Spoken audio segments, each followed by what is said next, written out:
Lo so che stavate pensando che non saremmo mai comparsi così all'improvviso, ma invece eccoci qui, lunedì 7 aprile 2025. Peppe, la prima live di aprile. Eh sì, Sì, sì, sì, sì, sì. Prima live di aprile e buonasera.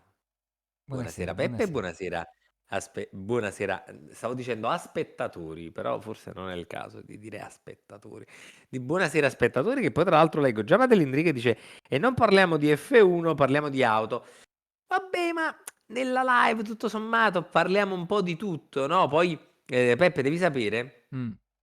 che io e Madalindriga abbiamo avuto, uno scambio di vocali via Messenger sulla Hyundai Santa Fe, che Ah, chiaramente eravamo rimasti che gli avrei dovuto dare informazioni e allora gliele ho date personalizzate, così gli ho detto: "Fammi sapere in modo tale che, possiamo mettere l'accento su una cosa che ti possa interessare".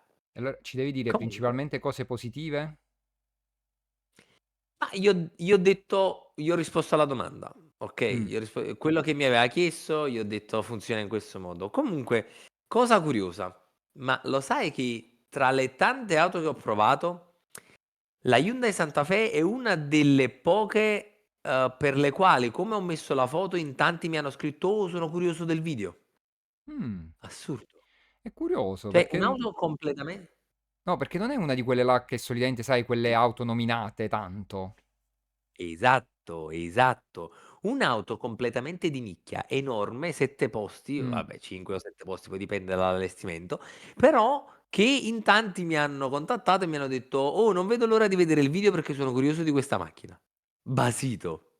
Sono rimasto basito, ragazzi. mh, C'è un interesse dietro a questa Santa Fe che allora, a onor del vero, è un interesse secondo me giustificato, perché è veramente una gran macchina, mh, okay? Ora, chiaramente bisogna capire sulla base dell'allestimento, perché parte anche dall'allestimento business che è meno diciamo ha meno accessori, no, come al mh-mh, solito, come tutti i livelli di allestimento base. Però a me l'hanno data, figurati full optional, okay, addirittura certo. questo pacchetto calligrafi che è un pacchetto mi pare tipo da quasi 4.000 €, c'è il tetto in velluto, i come si chiama, i non mi viene il termine, le alette parasole, ecco. Ma Mh, cercavo di farlo capire. Le alette parasole pure rivestite in velluto, cioè comunque una cosa figa. Però io ho trovato una serie di cose abbastanza curiose, e oltremodo intelligenti. Al netto del video che ho pubblicato, non so se qualcuno l'ha visto su robottino, TikTok, cosa? il robottino, Esatto. l'ho visto. Esatto, proprio lui. Quella No, c'è il buon Flavio che si è iscritto. Grande Flavio, grande! Per 16 mesi. Oh, 16 mesi, grande Flavio. Io indico il ring come al solito, anche se non si vede in questo momento, ma lo sto mh, indicando. Vedete che qui c'è questa ombra, no? Questa ombra colorata, eccola qui. E beh, il buon Peppe ti ha fatto il cuoricino. sì, sì, a voglia, subito. Ah, okay, allora ero nell'altra schermata e non l'ho visto. Grazie Flavione, grazie mille. E tra l'altro quindi diamo il benvenuto e il buonasera a Flavio, ci dice buonasera, a Sirsi che ci dice buonasera e poi ci sono i vari messaggi che ha lasciato Madalindriga. Aspettate che sapete il video come metto proprio il telefono così, in modo tale che li posso leggere benone. Che dice: "Sei stato esaustivo nelle risposte, aspetto il video, è un'auto di nicchia, non per tutti". Eh sì, effettivamente innanzitutto mi fa piacere poi che sono stato esaustivo nelle risposte, okay, quindi, bene che sono riuscito a dissipare, a diradare un po' di nebbia e così via. Il video, avevo pianificato di cominciarlo a montare oggi, ma non ci sono riuscito, ho dovuto finire il montaggio di un altro, nonostante oggi sarei dovuto andare a Roma a fare cambio auto, ma vado domani. Quindi stasera possiamo fare il sondaggione su un'auto che non ho ancora ritirato, quindi, Mh, non ho dovuto attendere per pubblicare foto, video e così via. Poi c'è io nel 2021 volevo prendere la sorella la Sorento ed era una gran bella macchina, solo che mi mancano 15.000 € al budget. Allora, giusto per darti un'idea di budget, conta che parte da 50.200 €, 50.100 €, però la versione full hybrid con i 5 posti e la trazione anteriore. Se vuoi la trazione integrale e il 7 posti, mi pare sono circa 53,3, una cosa del genere. Ma sì, più o meno sì. Circa 53.300 euro. Perché c'erano i vari step 5-7 posti e 2 VD, 4 VD.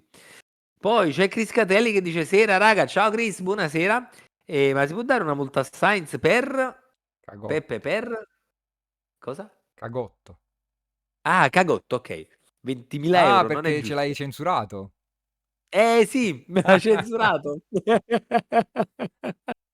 Sul telefono ce l'ho censurato.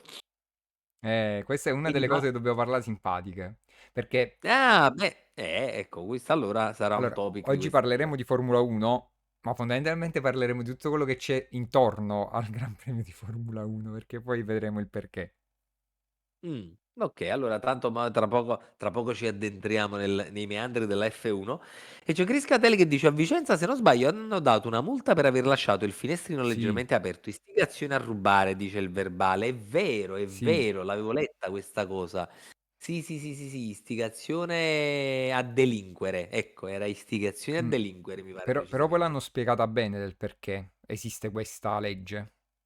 Mm, Perché sostanzialmente non è che dicono, perché uno ragionando dice, ma come quelli, cioè, potrebbero rubarmi la macchina, cioè è un problema del ladro, cioè nel senso dovrebbe essere la polizia che blocca il ladro, non me, che io la potrei dover lasciare aperta la macchina e tutto, però dicono che se un ladro per esempio ruba la macchina e la usa per fare qualche crimine, tu devi cercare di bloccarlo, cioè gli devi rendere la vita complessa. Allora, è una cosa che ha senso, ok? Mm, Diciamo, partiamo dal concetto che è una cosa che può avere senso detta in questo modo. Però, cioè, la cosa non mi torna, mm, perché di base in un universo civilizzato mm. non dovrebbe esserci proprio la persona che parte con diciamo, col furto, ok? Quindi in un universo civilizzato non ci dovrebbe essere di base proprio il furto. Poi che arrivi questo qua, ok, bene, ma io potrei anche averlo dimenticato banalmente il finestrino aperto, può essersi aperto per un qualsivoglia motivo e così via.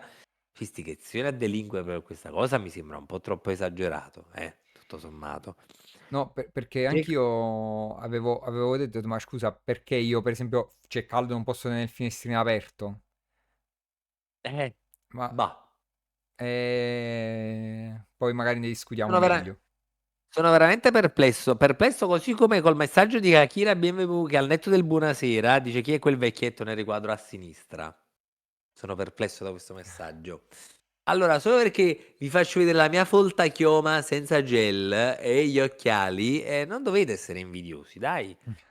Considerando poi che il neon è bianco, la luce che mi illumina è bianca, la maglia è bianca, i capelli sono bianchi. Se permettete, faccio pandan. Tutto torna.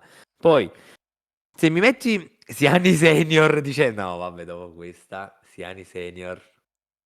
Comunque anche questo weekend io mi sono dovuto sorbire il lo sai che somiglia a Siani e così via anche questo weekend. Poi se mi metti una multa del genere, tu vigile devi farti una multa da solo per istigazione alla violenza perché picchiarlo è l'unica cosa che meriterebbe. In effetti è vero, ha senso come cosa. Tutto sommato si entra in uno di quei circoli viziosi probabilmente che cominciano a creare entropia, sai, a generare entropia. Claudio, ma il full hybrid come va? È un 1600, 215 cavalli, la Kia Sorento la fanno anche i diesel, sono in dubbio su cosa andare. E allora, è una bella scelta perché quel diesel non so come vada, onesto, quindi non ho idea. Questo full hybrid non è malaccio, perché sì, è il 1600, però la parte elettrica è un po' più forte, 65 cavalli. Quindi anche qua, alla fine, anche quando vai in elettrico, io mi sono trovato a camminare per un po' di strade in elettrico, ma anche a velocità di 60-70 all'ora, 80 in alcuni casi, senza problemi, eh. Chiaro, per raggiungerle da fermo devi avere il piedino di fata, altrimenti si accende il termico. In generale, se già sei a quelle velocità te le mantiene senza grossissimi problemi. Conta che io avevo addirittura le gomme termiche, quindi consumano comunque di più, fanno più attrito, comunque richiedono un dispendio energetico superiore. Quando scende la batteria, però, quando arriva a metà si accende di default il motore termico. Queste poi sono cose che dirò nel video, se mi ricordo bene le ho dette. e accende di default il motore termico, però non è male, anche quando devi spingere, nonostante il cambio sia un 6 marce, non un 8, sai che ha tipo le marce iniziali che sono molto corte e così via, alla fine secondo me va veramente un gran bene. Ieri sera poi tornando l'ho tiracchiata pure un po' sui 180, comunque li fa, che d'altronde è dichiarata come velocità massima. Ho detto, vabbè, vediamo. Così. Ovviamente per chi dovesse ascoltarci su strada chiusa al pubblico, in condizioni di sicurezza, manovra eseguita da un driver professionista. Qui sai come avvisiamo. Poi,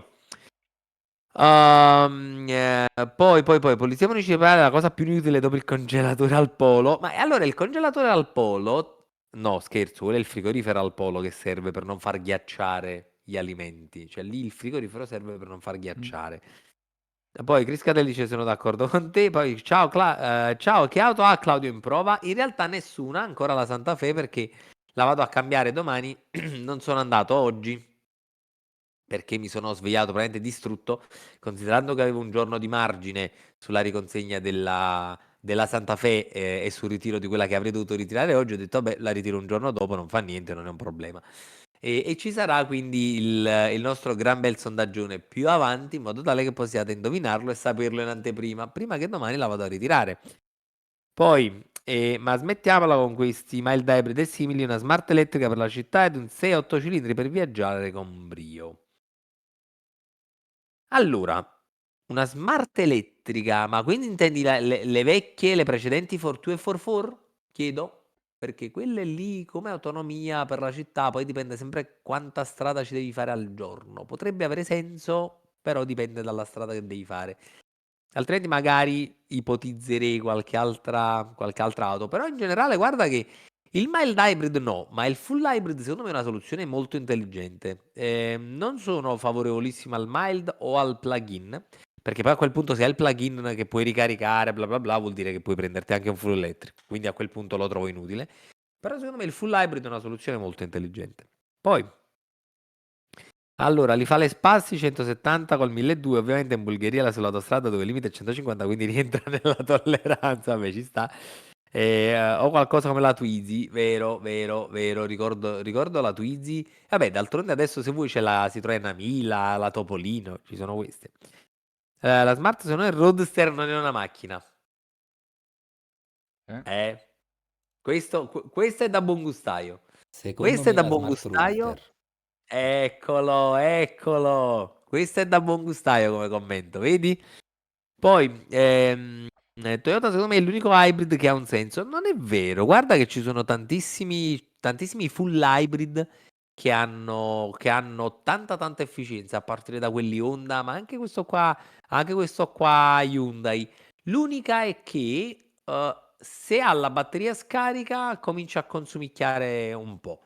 Cioè, se fai tanta autostrada, per esempio in modalità sport, che non ti rigenera tantissimo e comunque ti aiuta tanto la parte elettrica, no? In termini di spinta, potrebbe esaurirsi la batteria e in quel caso consumicchia un po' il termico. Ma in generale stanno facendo tutti quanti dei sistemi abbastanza efficienti. Poi c'è il full elettrico per muoversi nel centro urbano e abbattere veramente le emissioni, ci sta. La Twizy tanta roba, ma però la Twizy ormai si ricorda un po' di tempo. Cioè, io credo sia stata una delle prime auto che ho provato nella mia carriera. Non ricordo se la prima è stata la Twizy e la seconda la 370Z, oppure la prima è stata la 370Z e la seconda la Twizy, come articoli fatti uscire. Tutto sommato, non ho cominciato malissimo. Eh no. Era il 2012, pensate. Poi. Ma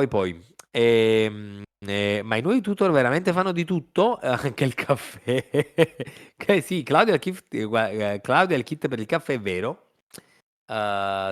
Sì, ce l'ho, lo provai, pubblica il video e va anche tanto bene, va anche tanto bene. Pensate che me lo portai quando sono stato a inizio gennaio su in Trentino a sciare, in casa avevo quella per fare il caffè perché aveva anche la presa per diciamo aveva la presa, la spina per la presa a muro.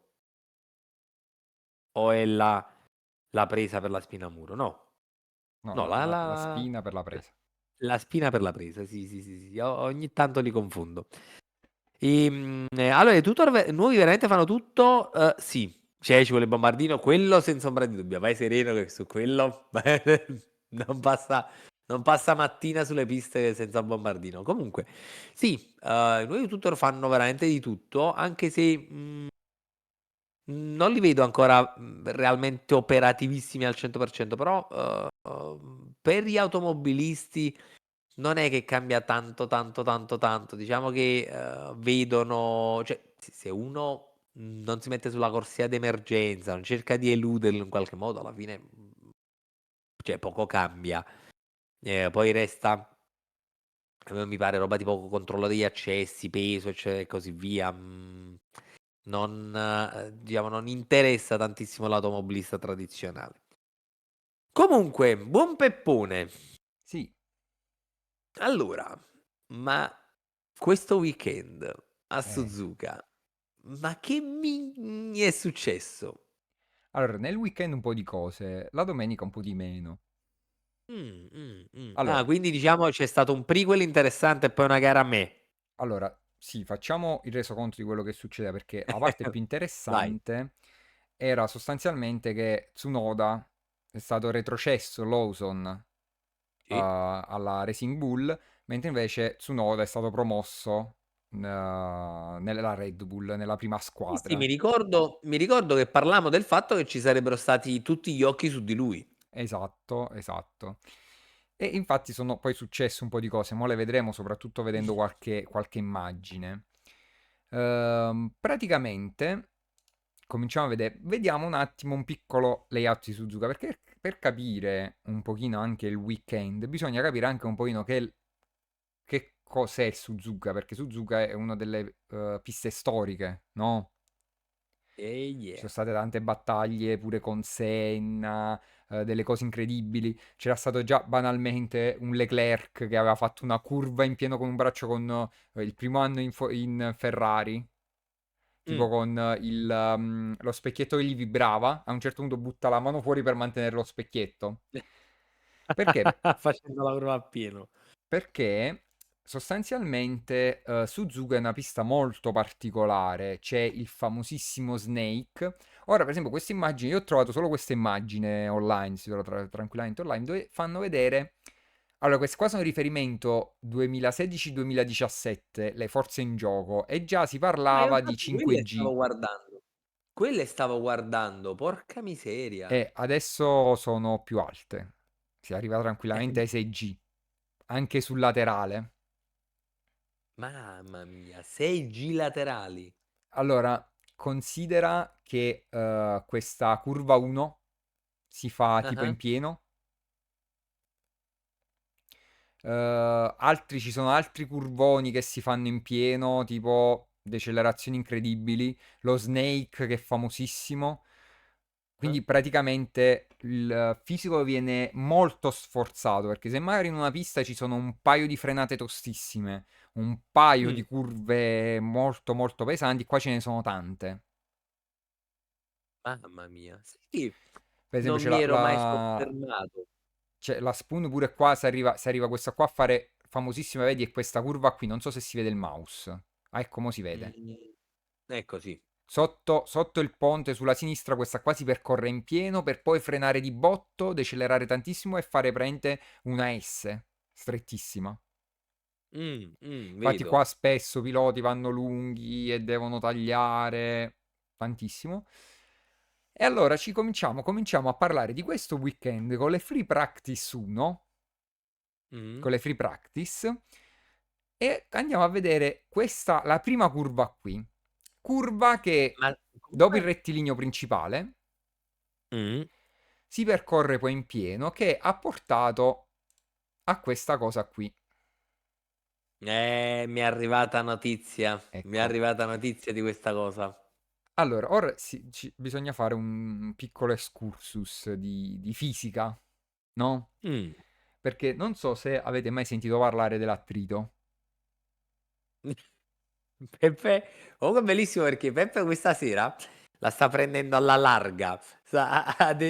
Mi aveva confessato nel briefing nostro pre-live. Ha detto, no, io già ho in mente come trattare questa cosa e bisogna fare una trattazione sistemata. No, vabbè, Va bene, vediamo. cercherò di essere breve. Ma esiste questa cosa chiamata coefficiente d'attrito, no? Mm, Che per quanto il contatto pneumatico strada sia qualcosa di molto complesso, può essere schematizzato se uno ingloba tanti concetti nel coefficiente d'attrito, no? eh, In un numerino che ti trasforma una forza, diciamo, perpendicolare al terreno in una forza mhm. parallela al terreno che ti permette di frenare, accelerare e cambiare direzione. Comunque in questo momento sarà morto un ingegnere. No, è fisica, è fisica Sì, superiori. sì, no, dico per la semplificazione. E vabbè, non abbiamo un corso di fisica da fare. Però, Sì, sì, però ci sta, però ci sta. sostanzialmente lo scopo è quello di trasformare quindi una forza, diciamo, verticale in una forza orizzontale, cioè una forza perpendicolare al terreno e una forza parallela. Ora c'è un fatto che molto spesso si usa soltanto tipo Mm, la forza peso, cioè la massa del veicolo trasformata in forza peso dell'oggetto e si trasforma in forza d'attrito. Ma ci sta anche mm, una componente che è molto molto interessante, che è quella là dell'aerodinamica. Perché l'aerodinamica ti mm, permette di aumentare tantissimo questa forza premente, mettiamo con gli pneumatici sull'asfalto, no? Senza mm. avere l'inconveniente delle masse inerziali, cioè dell'inerzia dello spostare una massa. Chiaro, perché non è la massa che ti E porti dietro, che quindi devi frenare, accelerare e così via. Esatto, esatto. Ora arriviamo al succo. Dopo questa bella precisazione per rendere un po' più aulica questa trattazione. Aumentiamo il tenore di Motorcast, sai, Esatto. innalziamo il livello di Motorcast. Allora, questa drag, no? Questa deportanza Mm. viene, No, viene eseguita per la grazie precisione, alle ali. aspetta, però per la precisione la drag e la resistenza. Ah, scusami, hai ragione, perdonami. Eh. La No, deportanza viene fatta no tramite le perché ali. Tu trasformi. no perché me ne ha fatte così tante, considerando il mio corso di studi, mi ha fatto 2 No, palle che non finivano così. comunque, Va fatto bene. sta che attraverso le ali, attraverso il profilo alare, tu trasformi questa poi in questa forza premente. Mettiamola semplice Mh-mh. semplice. E c'è un Sì. dispositivo che in rettilineo, quando effettivamente questa forza ti va a rallentare, lo puoi Mh-mh. aprire per togliere resistenza all'avanzamento, che si chiama Mh-mh. DRS. E poi Ora alla si fine prevede. quello è un po' il contraltare, no, perché sempre il concetto di, più deportanza ho, più è maggiore il carico, minore la velocità di punta perché ti fa tutto sommato resistenza. Non è che puoi guadagnare qualcosa in modo completamente gratuito senza penalizzarti in altro. Esatto. E allora che cosa è successo? Questo dispositivo. Comunque aspetta, Ah, sì? ti prego. Allora io questo commento lo potrei mettere, non so, negli annali di Motorcast, perché è meraviglioso. Drag è la regina delle forze e la drag queen. Quindi mi stai dicendo che la regina è resistente, Esatto, la esatto. drag queen è la regina resistente, tutto sommato. Comunque Peppe, Mm, a proposito del discorso che facevamo prima, mm. no, che raccontassi di Leclerc, Eh, il fatto dello specchietto, visto che abbiamo interrotto un sì, attimo, sì. volevo leggerti il commento di Sirsi che dice: bene, negli anni 60 o 50 sul circuito di Pescara, e già il fatto del circuito di Pescara non me lo perdevo, il meccanico si è messo sull'auto mentre il pilota correva per tenere ferma una ruota davanti danneggiata, altro che Leclerc con lo Eh, specchietto. Io non immagino, no? Comunque una scena del genere. Mi dovrò andare a informare a tal proposito. Sirsi, se hai, non so, qualche riferimento, qualcosa, fammi sapere perché sono veramente curioso. Ci sono rimasto male anche io, ma chissà, boh, abbastanza curioso. Nel frattempo saluto anche Santoppi che dice buonasera a tutti. Ciao Santoppi, ben trovato, anzi bentornato a questo punto. Parlavamo al netto, diciamo, di qualche di qualche excursus sulle drag queen, anzi, Le e su, forze. sì, e sulle forze. Stavo parlando di questo weekend di Formula 1, Mhm. chiaramente. Vai Peppe, Quindi, lascio a te la parola. quindi fondamentalmente che cosa succede? Quindi abbiamo detto apri il DRS, non hai più questa componente di forza legata all'aerodinamica, ce n'hai di meno e quindi hai anche meno aderenza, no, sulle gomme per curvare, Peppe. frenare o accelerare. E quindi da qui nasce la decisione di Elon, dice, allora io se sto senza, cioè col DRS aperto, posso andare più veloce. Di contro però hai Mm. meno aderenza. E questa è stata la conseguenza. A conseguenza di poca aderenza, tutto sommato, penso che se la ricorderà a vita. Allora, soprattutto poca aderenza localizzata, cioè meno aderenza localizzata perché era a posteriore. Perché giustamente il Giusto, DRS perché funziona quello. solo dietro. Esatto, carica dietro, carica dietro. Comunque, fatto sta che sostanzialmente lui aveva detto che l'aveva provata, cioè sostanzialmente lui aveva provato al simulatore a fare questa curva col DRS aperto, ci ha Mm. provato nelle free practice, boh, è finita al muro. Peccato che nella free practice fosse nella realtà, Eh. con uno la vita, due i soldi in gioco. Mm. Abbastanza curiosa come situazione. Cioè, allora, io questo episodio, cioè, o meglio, a me questo episodio ovviamente mi era giunto all'orecchio, Mm. no? Considerando il weekend e così via, considerando che è successo il venerdì questo e quindi cioè, ci sono stati giorni per parlarne, ma quanto devi essere. Sto pensando alla parola da utilizzare per evitare di non di farci avere un richiamo da Twitch, sai Peppe?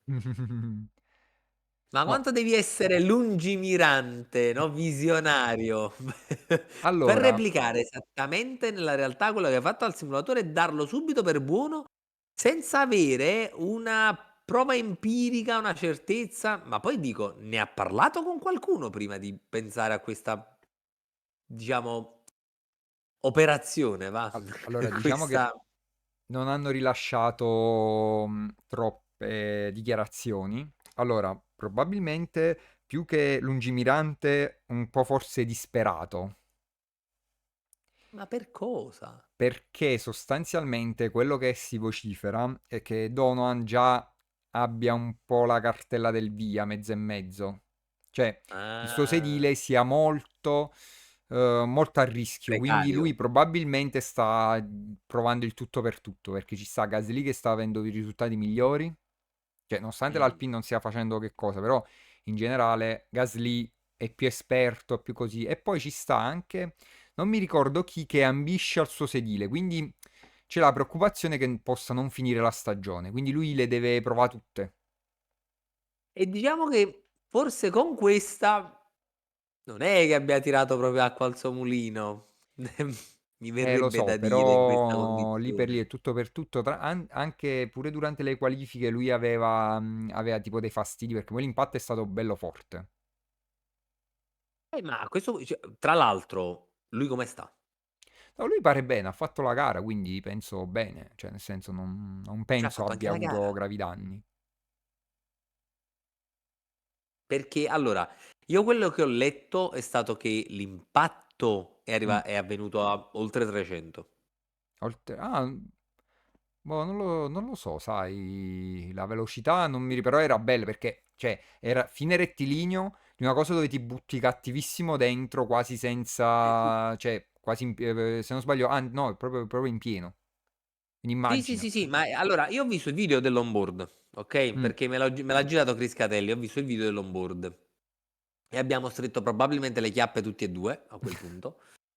Sì, onesto, perché è abbastanza curiosa come cosa, ma succede tutto con una tale velocità, senza la possibilità di alcuna reazione, che dici, boh, io un secondo prima ero in pista, un secondo dopo ero quasi dal creatore, Ma, capito? Quindi ma sai qual è il io mi fatto? meraviglio. Sai qual è il fatto? È che Tu dici, per esempio, provarlo o non provarlo, qualche cosa empirica. Il problema è che il DRS è un qualcosa di on-off, capito? Sì.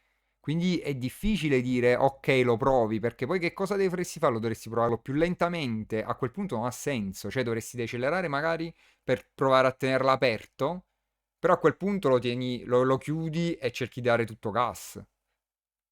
Ma sì, anche perché il problema poi, mantenendolo aperto ma a velocità più bassa, significherebbe che comunque tu dopo in uscita di curva, a riapertura, comunque non hai aderenza. No, vabbè, Cioè alla perché poi fine appena tocchi il freno subito dopo, quello si chiude. Tu quando tocchi il freno, allora là c'è una cosa particolare, perché il DRS mh, si può chiudere in due modi, o manualmente oppure quando tocchi il freno si chiude. perché giustamente contribuisce poi alla resistenza. Eh sì, perché cioè, stai frenando, quello ti aiuta. È Cioè, quindi di un default, quello freno se non sbaglio aerodinamico. c'è a fianco, non vorrei dire cavolate, però mi pare che a fianco al freno c'è il tastino che tu premi quando lo attivi e poi Mh. quando premi il freno quello a priori si chiude. Avrebbe senso diciamo come comportamento. Mhm. Invece Diciamo ci quando non sta. frenavi, qua lo dovevi chiudere prima, lo dovevi chiudere manualmente e lui non l'ha chiuso. Mah. Ma non è che se l'è dimenticato, cioè, e ha Mm, trovato la scusa del simulatore. Cioè, non lo so ma quale. non penso, che cavolo. Boh, non lo Allora so. io dal video che ho visto, devo ammettere che lui avendo impattato lateralmente, io mi meraviglio come non si sia spezzato il collo. Oltre al fatto che tu puoi stare fermo quanto vuoi. Le cinture ti possono tenere ancorato quanto vuoi al sedile, non ti sposti bene, tutto quello che vuoi.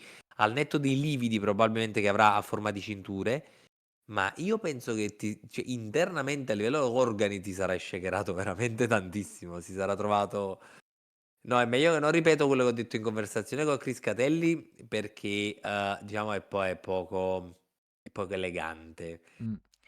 No, Però probabilmente qualcosa di sferico da sotto sarà salito sopra al posto delle tonsille. Cioè, no, ma eh, poi durante le qualifiche non mi ricordo bene qual era il comunicato via radio che dice non so cosa sia sbagliato in me, comunque non sento il cockpit strano, così perché poi gli hanno rimontato, probabilmente c'era qualcosa che gli dava fastidio.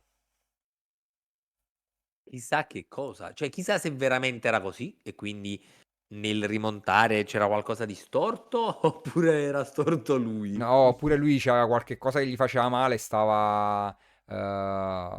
cioè gli dava fastidio, boh.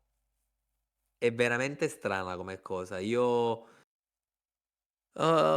sarebbe curioso calcolare, cioè magari sapere a quanti G è stato sottoposto durante l'impatto. Ehm, G negativi, chiaramente. Perché è abbastanza curiosa come situazione. Piuttosto, aspetta, ci sono un vediamo bel una po' di cosa, perché commenti. vedo tanti commenti. Allora, Madonna mia, quanti commenti, ecco. Dice che l'aveva provato il simulatore e funzionava, peccato che fosse il simulatore, diceva Eh, dall'Indriga. Poi, come smerdare il sim racing? Certe cose al simulatore bisogna avere usta, perché ti può venire una volta su tre, e nella realtà sono danni, ma infatti perfettamente questo è il problema al simulatore. Pure le Ferrari vincevano il vabbè, campionato. però i simulatori dove si allenano loro non hanno a che fare però col sim racing, sono altri tipi di simulatori. Sì, sì, sì, Cioè, sì, questo sì, questo sì. quando si allenano loro, per esempio, c'era pure Raikkonen che pare corresse su Assetto Corsa o su molti suoi racing tipo Verstappen e tutto, però quello lo fanno loro così, però hanno i simulatori poi professionali. Cioè, non è che... Sì, sì, sono degli Mm, apparati completamente diversi, sia dal punto di vista software che hardware, però comunque io credo che abbiano grosso modo un limite nei confronti della realtà. vabbè, sì, sono sempre Cioè, simulazioni, cioè sono simulatori. sì, l'1 a 1 non ce l'avrai mai. Mhm. Poi, c'è Akira BMW che dice: Qui un ci scappa tutto. Peppe, riesce a Aspetta, recuperare il commento dove? perché a me dà gli asterischi. Non lo Allora, trovo. Ah, sì, c'è Manuel. diciamo un suino molto Un sì. grande.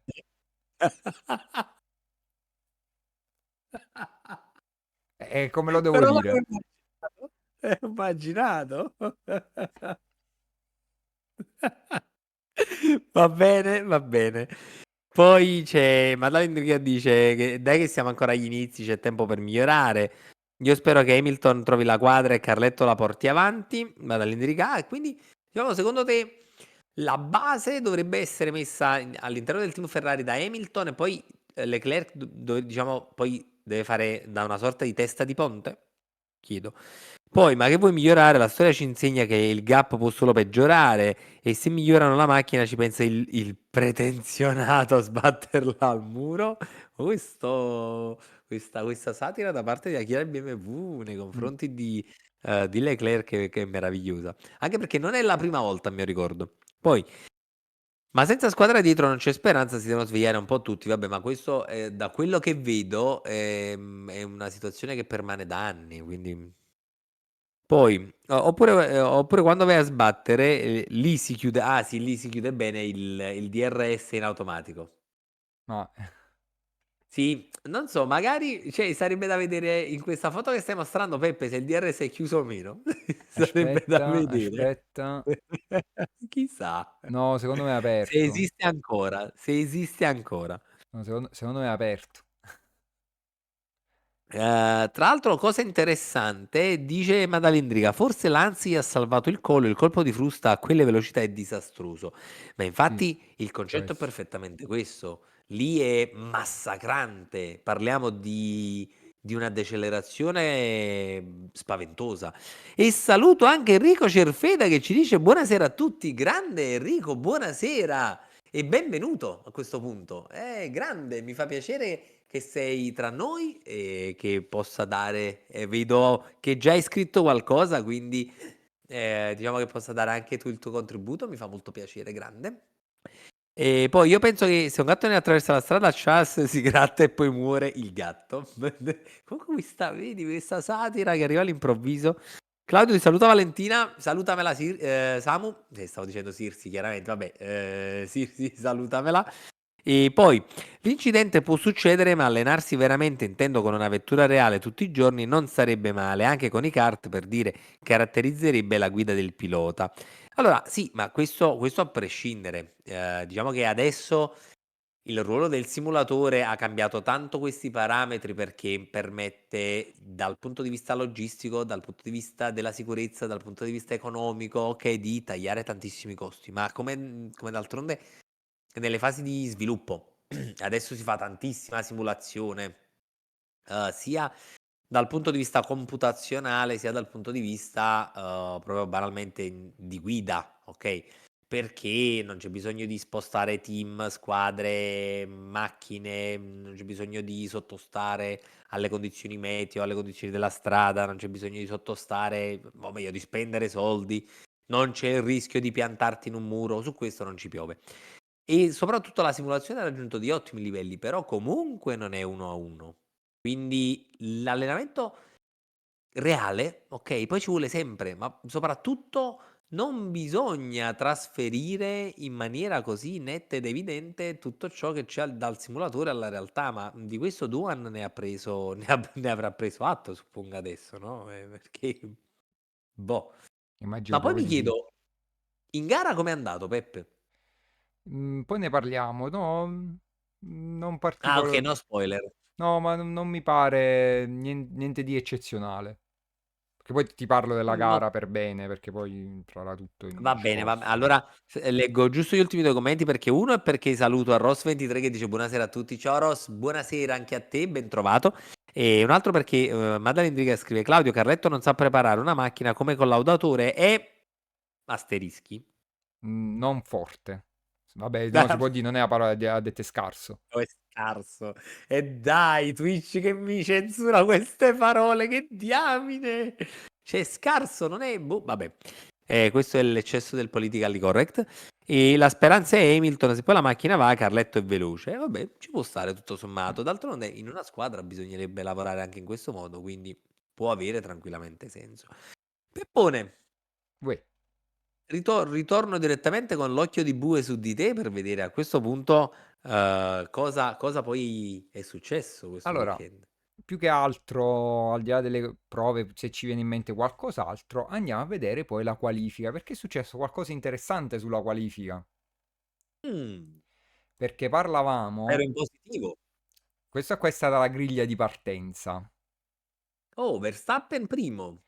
Verstappen che ha fatto un giro incredibile. Mm. Allora, Secondo me roba del sangue agli occhi, stava col sangue agli occhi probabilmente. sì, ma Verstappen è sempre così, cioè la macchina non lo segue, ma lui la porta, ma lui non lo sa e la porta in pole position lo stesso. Vabbè, ci sta, tutto No, ma sommato. veramente ha fatto una cosa incredibile, con una macchina che arranca un pochino. D'altronde Mm, inizialmente, come stavamo dicendo, tutte quante la pressione ce l'ha Norris, però intanto Piastri lì lì fa il suo. Allora, adesso qua ovviamente non ci sono i tempi, non c'è tutta la storia della qualifica, ma di fatto è stato sempre Piastri davanti. Poi Norris l'ha mm, battuto per pochi millesimi, tipo. E poi sul finale è arrivato Verstappen che la mette in bam, prima posizione.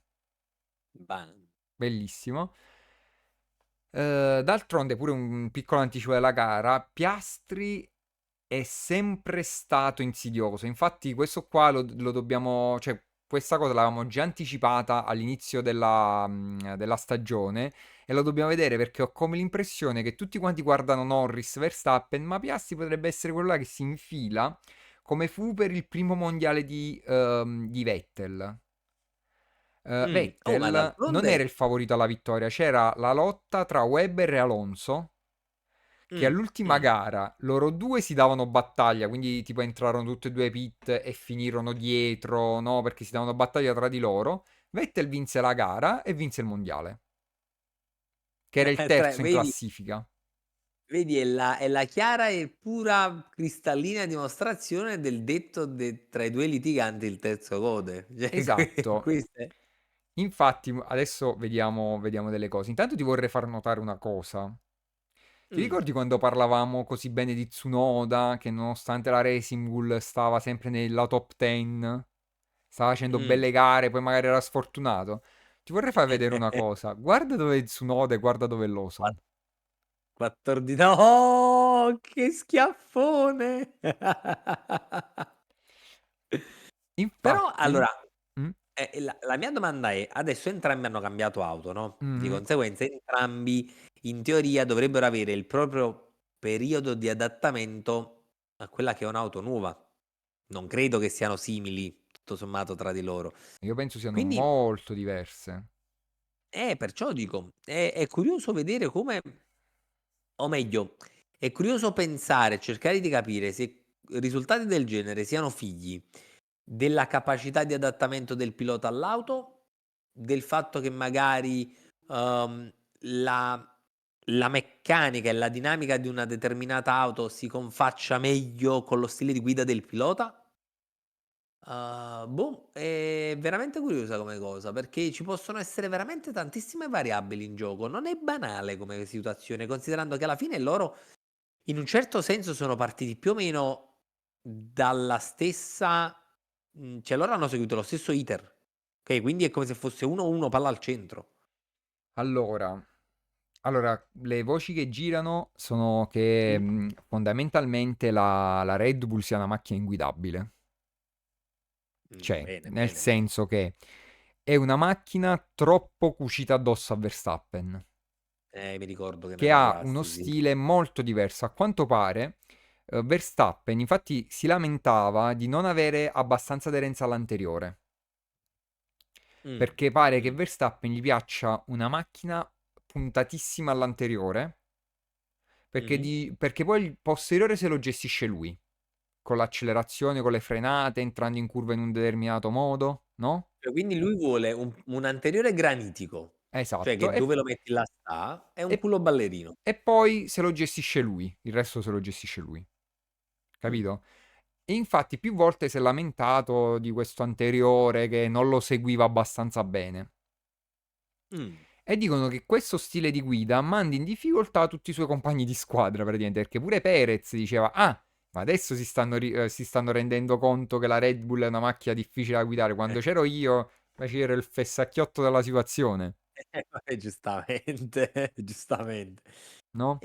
Cioè, ma quindi alla fine è una macchina che se ci pensi richiede tantissima sensibilità di piede. Esatto, esatto. E infatti Tsunoda che sta andando bene con la Racing Bull, che era una macchina comunque che lui ha usato, cioè, che lui ha usato per anni, che si è evoluto insieme a lui, cambiando è andato in difficoltà. Infatti tutti si aspettavano Tsunoda che avrebbe magari fatto l'ex Plus, stando a casa sua e tutto quanto, invece si è dovuto, almeno in partenza, si è dovuto accontentare di un umile 14° posto, Mm, mm, mm, mm, mm. no? Invece vedo anche quel Sainz 15°. Sì, Sainz 15° e Albon che sta andando anche molto forte. Ok, quindi ecco giustificati questi 6 posti di distacco, Sì, cioè queste nel 6 posizioni di senso, distacco. ovviamente è un po' la cosa, però Beh, aspetta, non... ha senso. oh, ok. Ah, non ho proprio tutta la classifica, mi sa. Vabbè, ne faremo una ragione. Perché Comunque, adesso ti voglio far vedere... a proposito del discorso che tu facevi Mm, su Piastri, no? mm, Vedi che io nel mio non seguire la mm. competizione sono stato lungimirante la settimana scorsa quando nel mio trittico, Eh, diciamo nella mia previsione, nelle prime 3 posizioni Piastri nemmeno Norris nemmeno compariva, vedi? mhm. Ah, mi è venuto un altro... Ricordati Birman 10°, che è riuscito a mettere in QTS, è stato davvero un bel risultato per la Haas.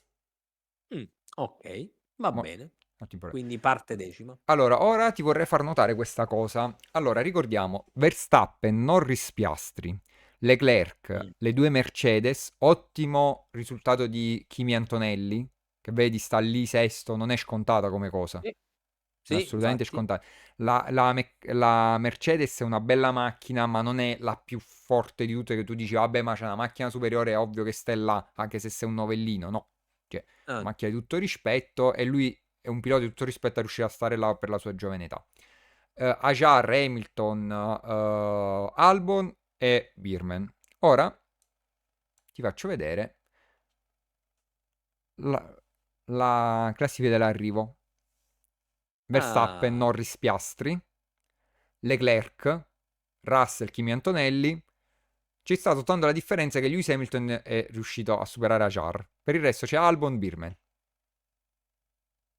Cioè perfettamente uguale alla partenza. Può finire qua la discussione della gara, praticamente. Madonna mia, che palla deve essere stata questa gara. Penso una delle più noiose degli ultimi anni.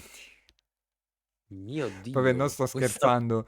Io mi sono addormentato un paio di volte. Ho visto che la classifica era sempre la stessa. Aprivo un occhio, alla classifica è la stessa, ok, posso tornare a dormire. Ho detto, vabbè, se Basta e succede macchina. qualcosa, perché poi si prevedeva eventualmente pioggia, perché c'è stata prima, Mm, mm. e soltanto che non è Si poteva arrivato e quindi mescolare. non ha smosso un po' le acque. C'è stata una cosa simpatica, perché nelle vari cambi gomme, Ah, c'è stata una cosa che Kimi Antonelli è stato per un giro, mi pare, leader della gara. E perché quindi sono rientrati quelli che... è stato il pilota più giovane ad aver mai guidato il giro di una gara. Che fatto? Sì, Ma e ha perché aspetta, battuto lui proprio quanti anni ha? Verstappen per qualche giorno. Ah, l'ha fregato. Mhm. Mm, D'al- mm, D'altronde una noia di gara, anche perché abbiamo visto Hamilton che era partito con le gomme diverse rispetto agli altri. Tutti erano partiti con la mescola gialla per poi mhm. passare alla dura, cioè dalla media alla dura. Lui invece ha fatto dura e poi media. Comunque Mm. c'è Enrico Cerfeta che te la butta lì, Eh, perché dice le gare sono noiose perché i piloti usano troppo il simulatore. mm. No, Ma sai che mm. secondo me questa cosa può avere un effetto particolare sulla realtà, perché se tu ci pensi, assuefacendosi tanto anche al simulatore, probabilmente delle manovre strane, al netto di provare una curva col DRS aperto perché quella è da pirla piuttosto, però delle manovre strane probabilmente poi non ti vengono nemmeno, cioè tu sei così plagiato, no, tra virgolette, sei così standardizzato col simulatore e così via che forse non riesci a pensare anche fuori dal coro qualora tu dovessi tentare un sorpasso, fare qualcosa, cioè potrebbe secondo te avere anche una lettura del genere, il troppo, anzi, Mm. utilizzo del simulatore, Peppe? Secondo me non è questo, ti dirò. Per una Mm. volta vado un po' contro il tuo pensiero. Ah, sono curioso, dimmi. Secondo me non è tanto il simulatore, perché il simulatore magari ti dovrebbe dare anche un po' più di confidenza. Il Mm. problema è uno, che vedi per esempio, una volta che uno ha provato una cosa diversa, allora il problema è che queste macchine sono così estreme che è un attimo, cioè quando tu hai per esempio una gomma che aderisce così tanto al terreno, così come ti aderisce tanto, appena perdi aderenza, la differenza tra l'avere aderenza e non averla è enorme. Cioè, È se... netta, sì, sì, è netta. Allora, facciamo un esempio, le gomme stradali, no? Se non hanno tantissima aderenza rispetto a delle gomme slick. Cioè, potete Mm. comprare le gomme migliori del mondo, non avranno aderenza come le gomme È slick, chiaro. perché sono due cose completamente diverse, fatte per contesti diversi, no? Mm.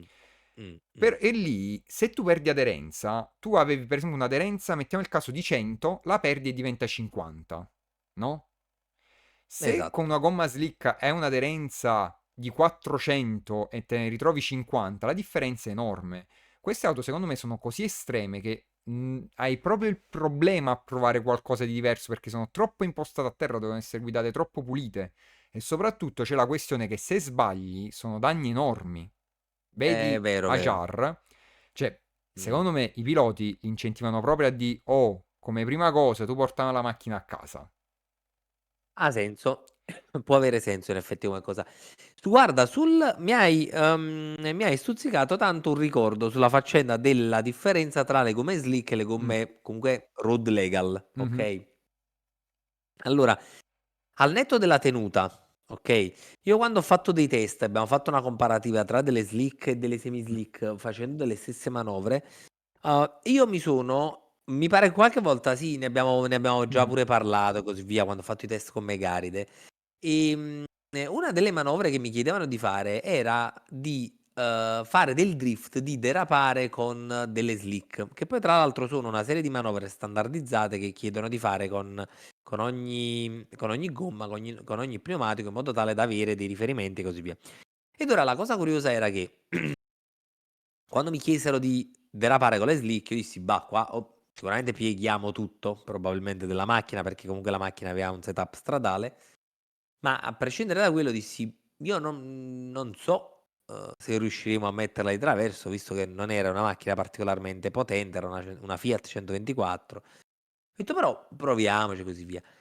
La cosa curiosa fu che io tra le slick, quindi delle full slick, e delle semi slick, che erano delle Toyo, io ho avuto più difficoltà a derapare con le semi slick.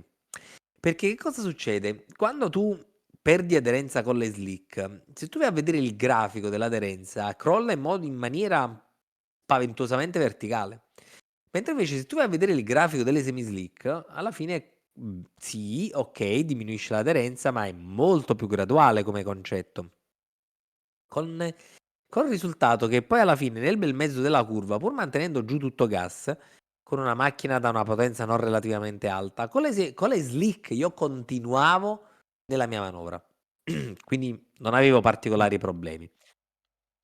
Con le semi slick a metà curva riattaccava, perché si ritornava in un range di aderenza. E per mantenere la derapata dovevo fare delle cose veramente molto strane. Quindi vedi che le reazioni alla fine delle slick sono anche on off, tengo non tengo. Cioè una volta che non tiene, so cazzi. No, ma assolutamente, ma tu se consideri, no, che per esempio la gomma stradale è fatta per persone che tu devi stare sempre in aderenza e se la perdi la devi ritrovare subito, no? Sì, Eh, esatto. capito? Comunque, Comunque, Enrico ci ha fatto un altro commento. vai, vai, leggi, leggi. Allora dice, frenano tutti allo stesso punto, girano tutti con gli stessi angoli, guardate bene le strisce e le frenate sono tutte uguali, tutte copiate, il pilota secondo me perde la capacità di improvvisare il sorpasso unico ed eclatante. Allora, è vero, ma secondo me non è questione del simulatore, secondo me è una questione proprio di arrivo tecnologico perché le macchine stanno tipo certe volte stanno in meno di un secondo, la più forte dalla più scarsa, no? Sono macchine molto molto grandi rispetto al passato e quindi quasi non ti permettono di fare quella cosa. È arrivato a un livello tale, infatti il regolamento del 2026 vorrebbe un pochino limitare questa cosa e mettere un po' di varietà. Ma perché alla fine si è arrivati a una sorta di saturazione. Eh sì, perché siamo arrivati a dei livelli tecnici così alti che ormai è complesso inventarsi qualcosa, perché poi la macchina, per esempio la Ferrari macchina scarsa, no? Per dire, non è Mm. così lontana dalla McLaren che sta dominando tutto, È capito? chiaro. Non c'è Vabbè, ma questa in un... distinzione enorme. Bene o male stanno tutte un pochino lì. Poi le piste ormai si conoscono, c'hai dati su dati e Sì. controdati di qualsiasi cosa, quindi tu già arrivi sapendo che l'assetto lo devi fare in un determinato modo e cose. Sì, si può sbagliare qualcosina, ma alla fine, aspetta, chi è che ci disse che parlando con un ingegnere tipo della Formula 1 diceva guarda, noi possiamo completamente sbagliare l'assetto, ma sono così impostate le macchine che tu perdi tipo un decimo. Che è tutta la vita Sì, in ma alla Formula 1, fine... eh. Sì, sì, sì, sì, sì, alla fine, no, per carità, un decimo è un'eternità, ok? Quando si parla di tempi così stretti tra di loro, un decimo è un'eternità, però questa è la dimostrazione chiara e lampante del fatto che, diciamo, lo sviluppo tecnologico è arrivato a saturazione e anche le modifiche che possono essere fatte hanno poi tutto sommato un impatto più o meno relativo, ok? Fermo restando che comunque si vede tutto live, al netto dell'assetto e così via, cioè la sensoristica della macchina permette di far vedere al muretto tutto live e dare indicazioni al pilota. Se vedi, considerando che ad oggi i volanti sono diventati dei supercomputer con 28 rotelle e così via, fai questo, fai quest'altro, fai quest'altro, fai quest'altro, addirittura più volte, più correzioni nel corso dello stesso giro, lì capisci che la gara, diciamo, automobilistica forse si è spostata su un piano differente rispetto al passato. Cioè capisci Diciamo che che... è diventata più una competizione tecnica, quasi che è proprio... Esatto, Che poi, esatto. oddio... mm, no, no, scusa, vai, E vai. secondo me guarda, anche riprendendo il commento che ci ha dato, Mm, diciamo l'alzata che ci ha dato Enrico, e anche probabilmente il pilota deve avere la capacità di essere costante, perché frenare sempre allo stesso mm, punto, dare sempre lo stesso angolo, anche al variare delle condizioni, perché poi il concetto di variazione delle condizioni, di usura della gomma, di tenuta, temperatura e così via, di carico dovuto al carburante a mm. bordo, sono tutte variabili che anche quel millimetro più, millimetro meno te lo fanno pesare. E secondo me da parte dei piloti la bravura sta anche nel riuscire a essere costanti sempre a fare dei giri fotocopia. Mm. Perché poi se tu ci pensi, al variare di queste condizioni, se io faccio dei giri fotocopia, sono dei giri che il risultato è lo stesso, ma il percorso è differente. Perché se io posso prendere una gomma nuova fredda e un carico di benzina alto, rispetto a un carico di benzina basso, una gomma calda e però usurata. E magari io sto guidando in due modi completamente diversi. Per raggiungere ok lo stesso risultato, magari spacco, non dico il millesimo, ma ci possono essere mezzo decimo di distacco. Però se ci pensi, la bravura poi sta anche in questo adattamento alla variabilità delle condizioni, non trovi? Sì, no, ma assolutamente è vero. Però vedo, cioè sostanzialmente rispetto a come si immaginava il pilota prima, no? Mm, mm. Le grandi battaglie magari dei piloti del passato e tutto, vedi che sono diventati molto più, magari diciamo dei robot, mettiamola così. Mm. Però là è Sì. dovuto, allora perché per esempio, perché Enrico dice frenano tutti allo stesso Scusa un punto? attimo Peppe, Mm, scusa se ti interrompo sì, per salutare Madalindrica prima che va via, dice certo. vi lascio, mi era bloccato. Notte a tutti, ci sentiamo la settimana prossima. Ciao Madalindrica, buonanotte, ci sentiamo la settimana prossima, grazie per essere passato anche stasera. Scusami Pepper, al volo prima di lasciarlo andare. Sostanzialmente stavo dicendo, ma perché tutti i piloti frenano in quel punto? Allora, perché il fatto è uno, che teoricamente il modo perfetto per guidare, cioè il modo più veloce per guidare su una pista, teoricamente è uno. Cioè, l'ideale, il giro, ok, cambia magari dalla macchina, perché se ha una macchina più potente, una macchina meno potente, però diciamo che teoricamente il limite di guida è uno, no? Ok, sì, giusto. Ok, diciamo per il tipo di auto c'è un modo, quindi tutti quanti si avvicinano a quel modo lì e se tu ti discosti da quel modo lì stai perdendo tempo. Ora, se la tecnica non è arrivata a metterti al limite una macchina, per esempio mettiamo il caso che hai una dinamica stratosferica ma un motore lento, cioè un motore non Ok. troppo potente, è il caso magari, che ne so, di qualche formulino un po' più piccolo che ti permette di avere una dinamica bella decisa perché c'è il baricentro basso, però magari è un motore che ha i suoi rispettabili 140-180 cavalli, no? Ok, sì, sì. Allora lì tu non sei impiccato nel Aspetta. limite. Al limite, che? No, stavo ripetendo i suoi rispettabili. Cioè. No, vabbè. Cioè, nel senso, stiamo No, parlando di no, ma Formula 1, poi buttiamo in mezzo magari un formulino, un formula, non un formulino, sembra onestissimo. brutto, un formula da 180 cavalli, c'è una bella differenza, no? Sì, sì, sì. Allora, lì per esempio magari c'è molta più varietà perché stai lontano dal limite, mentre invece la Formula 1 è fatta proprio per esasperare il possibile la tecnica, perché deve essere la Formula 1, deve essere la migliore di tutte, devi fare i giri più veloci, devi avere le forze in gioco più forti, perdonatemi il gioco di parole, devi avere tutto esasperato al limite, e nonostante ciò ci sono dei regolamenti che la limitano, perché potrebbero andare molto più forti le macchine, tra Però l'altro. secondo te quanto più ma adesso pensandoci così, buttando a pensiero libero, quanto potrebbero andare più forti se non ci fossero delle limitazioni regolamentari? Secondo me tanto. Allora, già considerando le Dici? gomme che sono fatte ad hoc, comunque magari per consumarsi in un determinato modo, secondo me si potrebbero già fare gomme che hanno più aderenza e che non si consumano, cioè si consumano di meno, secondo me. Poi, Quindi tu dici che in assenza di restrizioni regolamentari il margine di, secondo... chiamiamolo upgrade, ok? Il No, margine di miglioramento potrebbe essere veramente alto. sì, allora se tu devi fare un giro secco, allora intanto c'è la Red Bull X Bro, vabbè, quella è esagerata, cioè nel senso quella è stato un esercizio di stile, però era la macchina che secondo mi pare Adrian Newey doveva essere creata senza limitazioni. E considera che Mm. era una macchina che magari un pilota umano magari neanche sarebbe riuscito a guidare, tante le forze in gioco. Salute.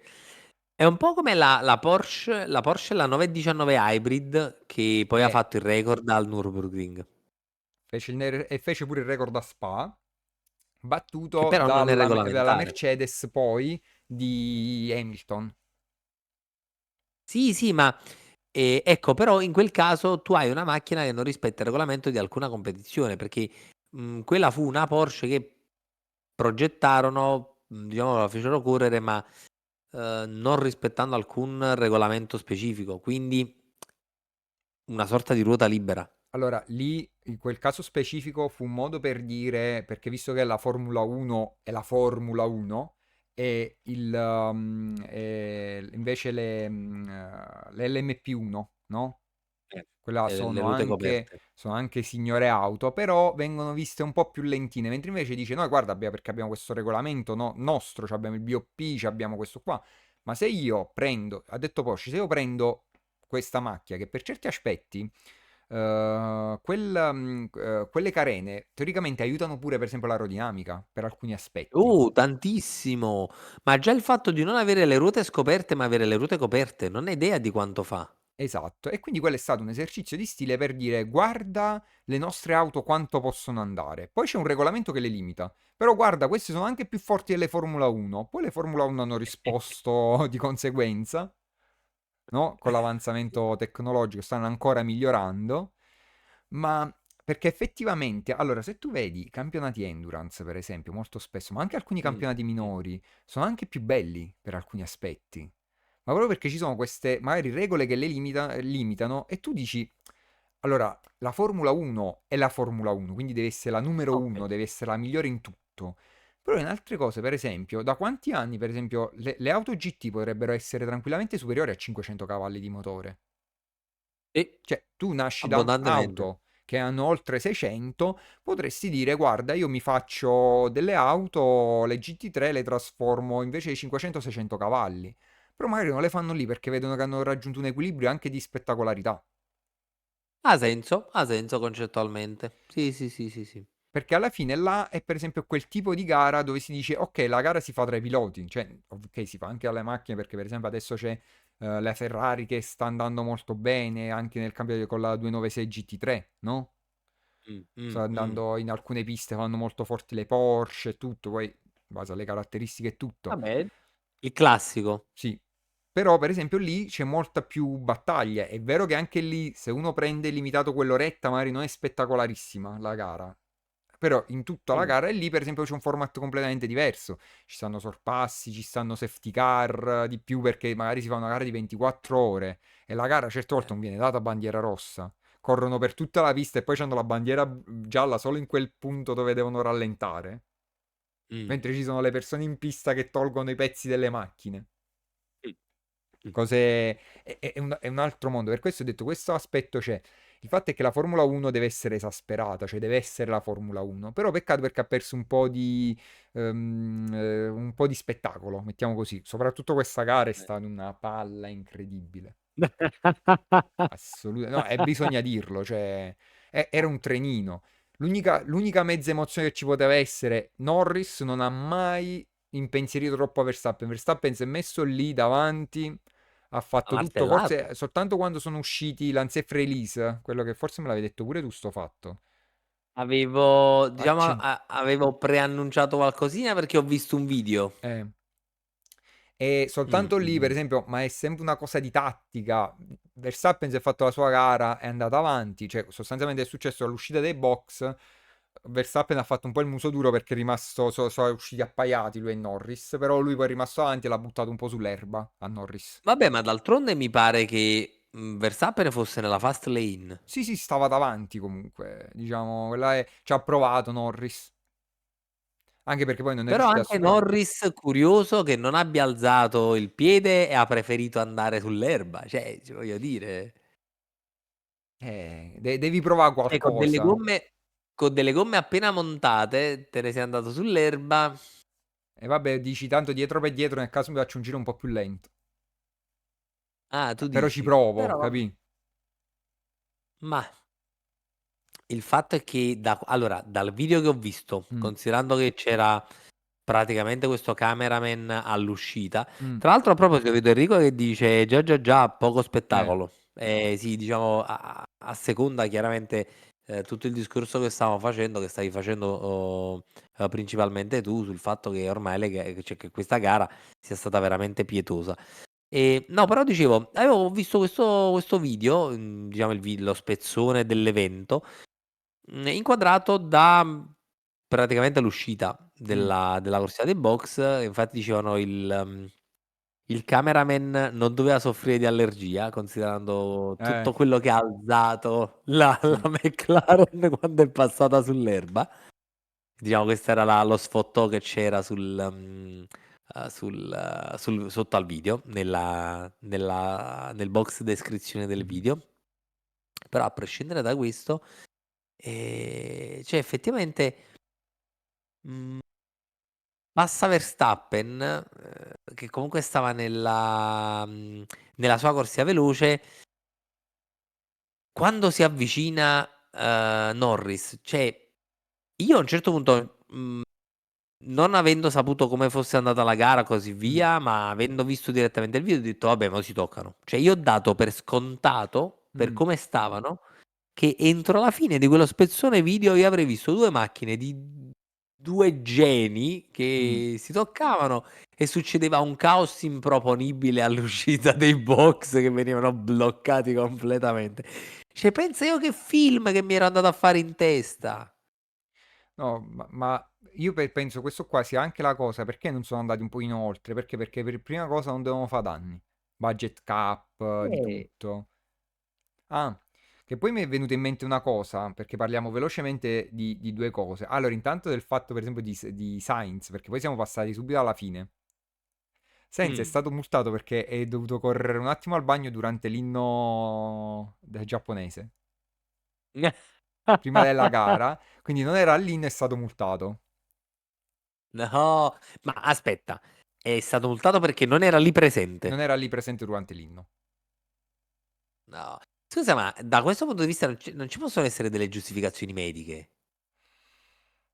Non Cioè, ne ho dico, il idea. fatto Forse gli dicevano la potevi fare dopo, avevi un po' di tempo dopo. ho capito, ma se ti viene improvvisamente un cagotto, è vero che gli inni non è che durano tantissimo, voglio dire, non è che stai lì tre quarti d'ora. Guarda, non te lo so dire bene. Forse perché magari per il Giappone è una grave mancanza di rispetto, forse, e quindi è Forse è più intervenuto la FIA, questo. tanto gli dice una multa da 20.000 dollari, che cos'è per lui? Mi Ho sembra che fosse capito, no, su 20.000 questo dollari, ma non so. figurati, sì, capisco perfettamente la cosa Mm, diciamo, della possibile mancanza di rispetto, anche perché ritengo effettivamente poco corretto da parte di un pilota assentarsi a un inno nazionale. mm. Però, scusami, di preciso, l'iter qual è stato? Cioè lui c'era quando è cominciato e improvvisamente è scappato via Allora, o non si è proprio presentato? in verità non lo so nel dettaglio perché è una notizia che ho letto da poco. Ah, ok. Capito? Non me ne sono accorto durante la gara, perché io sì, mi sono svegliato alle 7 di mattina per vederla, infatti per questo mi sono addormentato durante la gara. Ingenuo, vedi perché io non seguo, vedi, io mi risparmio tutti questi Vabbè, ma io sbattimenti. non è che mi è costato tantissimo, Ma ci capito? sta, Almeno vabbè, questa le gara. 7, le 7 è un orario tutto sommato accettabile se ci vai a pensare. Ma E sì. quando mi sono svegliato invece preso altre volte, vabbè, perché ci è rimasto proprio malissimo, soprattutto quando sono state squalificate tutte e due le Ferrari. Vabbè. Comunque, e ti vorrei rispondere anche un'altra cosa. Tu considera che adesso le power unit Mm, sono molto depotenziati il lato termico perché hanno il lato elettrico. Prima il motore termico era più potente. vero, Tu immagina vero, vero. ehm, tranquillamente, se non sbaglio, ci fu una, forse negli anni 80, non voglio dire cavolate, purtroppo non sono così preciso coi dati, una macchina che sviluppò tipo 1200 cavalli. Probabilmente era Allora, quando perché pompavano veramente tanto coi turbo. perché praticamente che è successo? Che durante la qualifica tu non avevi limiti di potenza. Quindi tu avevi una macchina per la qualifica e una macchina per la gara. E tipo arrivarono a potenze assurde. E immagina la Formula 1. Immagina la Formula 1, per esempio, che tu magari riesci a mettere un motore che oltre i 1000 cavalli, un motore termico adesso ci arriva, no? Magari senza troppo downsizing e con una componente elettrica bella importante, no? Mm, mm, Che ti dia mm. spunto giusto nei momenti. Secondo me si arriverebbe a potenze assurde e a velocità assurde. Sì, quello sì, anche perché, ecco, con una parte molto forte di elettrico, anche la Mhm, risposta proprio delle auto mm, cambia, è veramente differente. Senti, mm, vedo che Enrico subito ci mhm. risponde, BMW era del turbo, arriva a Mhm. 1500 cavalli. Ecco, vedi? Vedi, Ma tutto torna, Mentre invece vedo Akira BMW che ci scrive i due piloti Red Bull sul podio e il povero Piastri. Perché i due piloti Red Bull? spiegacelo. Spiegacelo, Akira. Perché questa cosa dei due piloti Red Bull piuttosto che, cioè, Norris associato in questo modo? Perché, boh, pensi che possano collaborare Mm. qualcosa? No, sono curioso. Comunque, Claudio, sai se si è espresso Alonso sul fatto che si parla di tornare ai V10 in Formula 1 per i costi? Già ne Eh, avevamo ma parlato di in questa 10 cosa, te lo team? ricordi? In 10 team?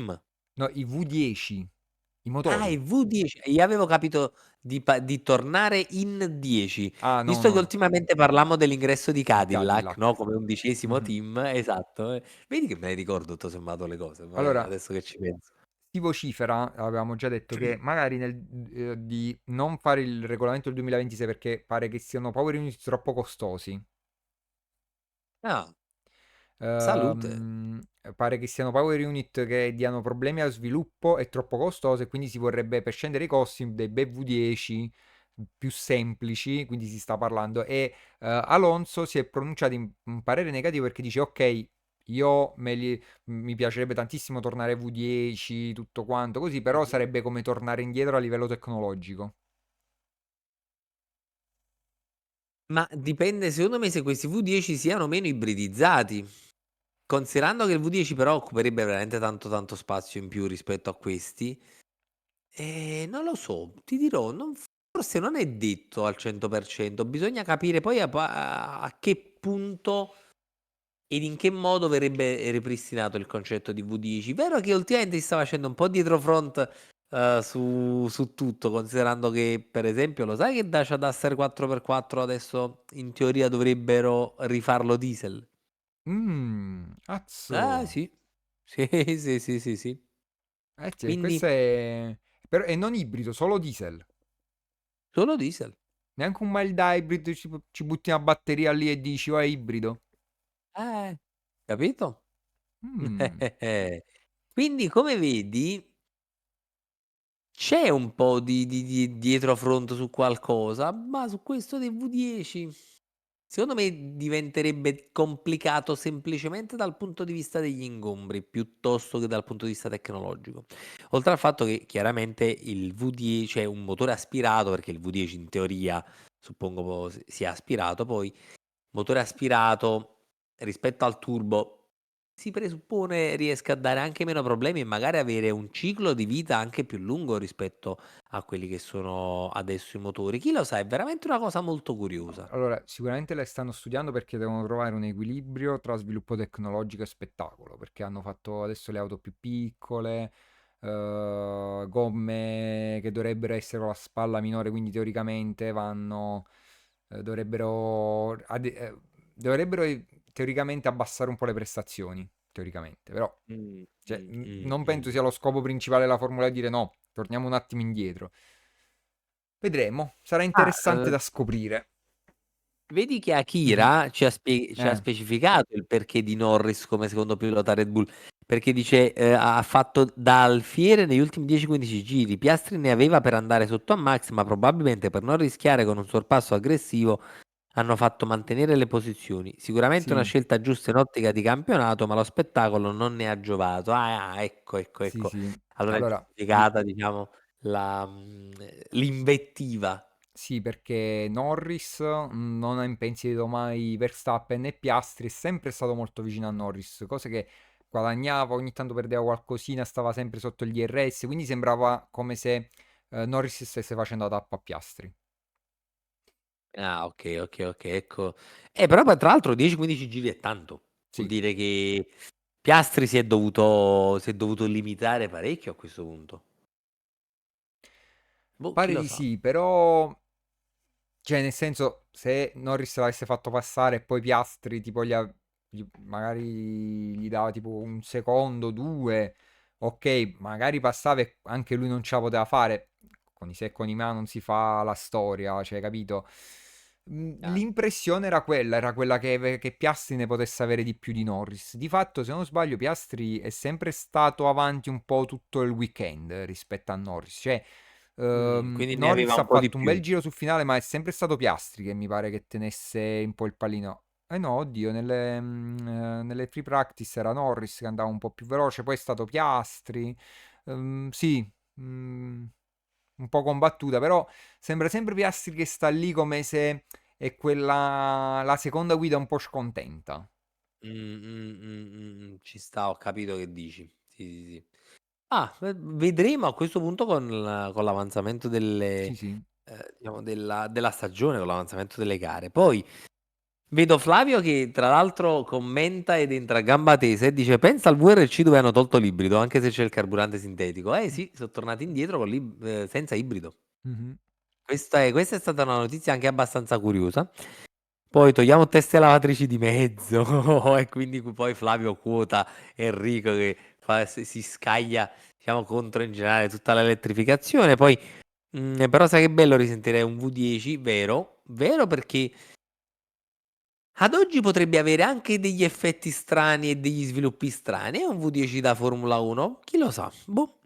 Poi, per tornare poi ai motori, non sempre si può aumentare potenza, cavalli, eccetera, eccetera. Vedi il problema che affligge Ferrari con la scatola cambio che si torce. Anche se lì dovrebbe essere per le sospensioni. Allora, Vabbè, poi c'è se non un sbaglio, commento. lì ne parlammo la scorsa live, che là forse non è tanto un problema. Allora, là mi pare che è proprio un problema della scocca che è stata, si vocifera, dimensionata male. Tutta quella zona del posteriore. Tu dici zona attacco sospensioni, perché mi ricordo che ne parlammo di questa cosa. Potrebbe, può darsi pure che E c'è un altro problema, eh. Con Ferrari non si può mai sapere.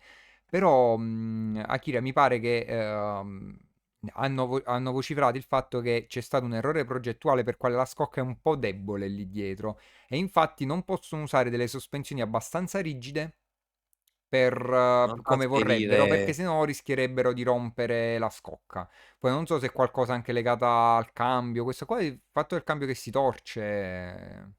Cioè, anche se Che è da, nuova. da ingegnere ti dico che il cambio sempre torce.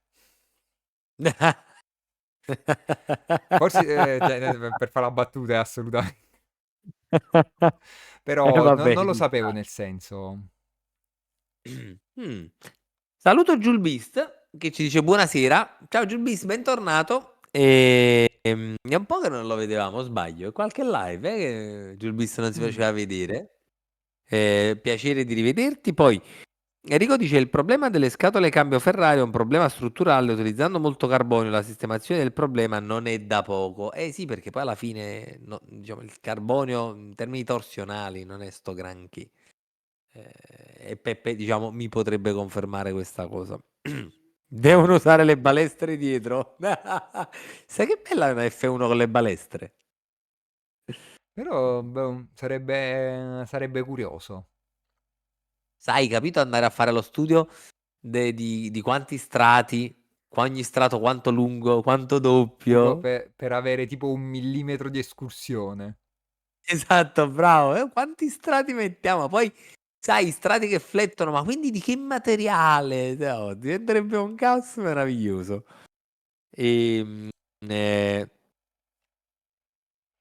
Torch? No, aspetta. Dice Flavio, torce come il telaio della RT Toretto, però Gilbis risponde famiglia. Toretto, il fatto la famiglia, no? Sì, sì, sì, sì, sì, sì, ricordava il fatto della famiglia, però non capisco torce come il. No, è perché Spiegatemelo. dovrebbe essere un telaio che torce tanto. Ah, sì, vabbè, quello sì, ma come tutte le muscle car americane Mhm. di quegli anni. Cioè, muscle car, se pensate che la Shelby Cobra nacque sotto l'ideologia del se un telaio torce è meglio perché così appoggia meglio le ruote a terra. Ok. Beh, quindi vi lascio immaginare come sono state fatte alcune auto anche diventate iconiche poi nel corso del tempo. Motivo per il quale, se non sbaglio, la Shelby Cobra era, non dico inguidabile, ma comunque da addomesticare. Se non Mm. sbaglio era abbastanza selvaggia come situazione, però boh, staremo a vedere. Il giorno che la guiderò vi farò sapere. Che prima o poi, sai, i tasselli che stanno nella mia testa dovranno essere messi tutti quanti a posto.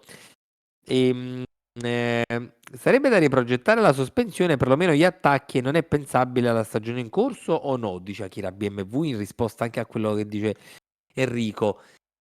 Io non so se loro possano farlo dal punto di vista progettuale, perché non so se una volta presentata una macchina, guarda che cambiare il punto di attacco delle sospensioni significa cambiare macchina, ma è completamente un'altra. Mm.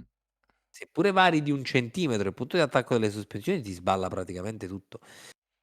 Quindi, pur volendolo fare, io non so se poi sia accettato che venga cambiata macchina. Peppe, che tu sappia, cioè, si può cambiare macchina in corso d'opera. Allora, secondo me si può fare. Il Non ci problema sono nasce dei dal limiti fatto che di tu hai sviluppo. fatto dei test con questa macchina. Cioè, significa a un certo punto buttare il progetto vecchio e avere una nuova macchina. Allora, probabilmente se ti vanno troppo male le cose, tu dici lo faccio, no? Mm. Che dice, ok, peggio di così non può andare. Il problema è uno, è che se tu hai fatto dei test, hai preso dei dati mo inizio stagione, immagina mo devi fare la prossima gara, tu già hai uno storico dicendo, ok, le macchine da questa pista rispetto a questa pista cambiano di un tot. Tipo, io so che tipo, Mm. magari da Monaco rispetto a Suzuka devo mettere 2 gradi, solitamente devo mettere 2 gradi più di ala, mo per dire una Ok. cavolata. Se io poi Sì, cambio sì, sì. completamente l'ala, no? A quel Mm. punto, cioè se io cambio i punti d'attacco, la forma dell'ala, la lunghezza e tutto, a quel punto ho tutta un'altra ala, quindi non ho dati di riferimento. Ha Non... senso, ma chiaramente quello è un classico salto nel vuoto, cioè, o meglio, è un classico, è un salto nel vuoto a tutti gli effetti. Eh, Però poi a quel punto ci si mette sul piatto della bilancia e dice: se però questa cosa è vero che non ne ho la certezza, però se questa cosa mi permette di andare meglio perché mi sono reso conto di un errore. Cioè, non mi sono reso conto di un qualcosa che avrei potuto fare diversamente, ma mi sono reso conto di un errore. Cioè, a quel punto, sai, mettere sul piatto della bilancia il continuare con una prestazione scarsa o comunque con una limitazione, piuttosto che, ok, riparto da zero, ma aspetto 2 gare, tutto sommato qualche dato ce l'ho. Mm, chi lo sa? magari possono pensare di arrivarci magari a step, non lo so. Mm. È cose troppo tecniche, capito? È difficile fare previsioni. O conosci bene, l'hai visto bene il progetto, anche magari standoci là vicino, pure è complesso. Comunque c'è Akira BMW che ha fatto un commento per il quale io lo bannerei. Shelby Cobra is chess, change my mind. Allora, dipende tu per cesso che intendi. Cioè, nel senso, se tu mi parli, è un cesso da guidare, pur non avendola mai guidata, molto probabilmente sono d'accordo con te. Se tu mi parli di cesso inteso di è brutta, bla bla bla, su quello non lo so, anche perché è un gusto meramente personale. A me la Shelby Cobra fa impazzire, però ripeto, se mi dovessi dire brutta da guidare, molto probabilmente ti direi di sì, ma perché è un'auto progettata con delle specifiche piuttosto curiose da alcuni punti di vista. Se mi dici è bella oppure brutta, ma allora lì è un parere personale. A me piace tantissimo, io impazzisco per la Shelby Cobra. Però riconosco, ovviamente, cerco sempre di essere super partes. Non è che dico perché una cosa mi piace, deve piacere a tutti, oppure è di conseguenza la migliore. Assolutamente no. Lo sapete, io come la penso in tal senso, come io cerchi di essere sempre quanto più oggettivo possibile. Magari una cosa piace a me perché piace per un qualsivoglia motivo intrinseco, per il resto pace. Poi, la Shelby Cobra ti voleva assassinare, iconica ma pericolosa come poche, vero? Dai Claudio, tu che puoi provala, ragazzi, ma mettere la firma domani, domani, mettere la firma. Pensate che addirittura mia moglie mi stava, cercò di farmi una sorpresa, di farmela avere come auto per il matrimonio. Vi lascio immaginare. Poi alla fine, vabbè, è decaduta come situazione. A fare si può fare, ma diventa poi un salto nel buio se progettando e facendo testa e diciamo sbagliato. Cosa ti fa pensare che in corso d'opera riesci a metterci una pezza? Infatti, è sempre quello. La sicurezza non la si ha mai. Il concetto è avanti è un'evidenza. A patto che ci sia questa evidenza, avanti è un'evidenza per la quale tu dici: "Io so, è oggettivo che ho commesso un errore". Si valuta questo errore quanto è grave, quanto possa inficiare, se c'è la classica pezza a colori oppure no, e a quel punto dici: "Mi conviene andare in una direzione oppure in un'altra?" Cioè io penso che sia questa, diciamo, la cosa da tenere in considerazione. La Formula 1 ha un equilibrio che prevede un bilanciamento tra motore, cambio aerodinamica, meccanica funzionale e sospensioni. Se la pensi tonda non puoi stravolgerla inquadrata, fai un pasticcio. Sì, questo assolutamente. Però magari non necessariamente stravolgerla, ma cercare di arginare determinati fenomeni.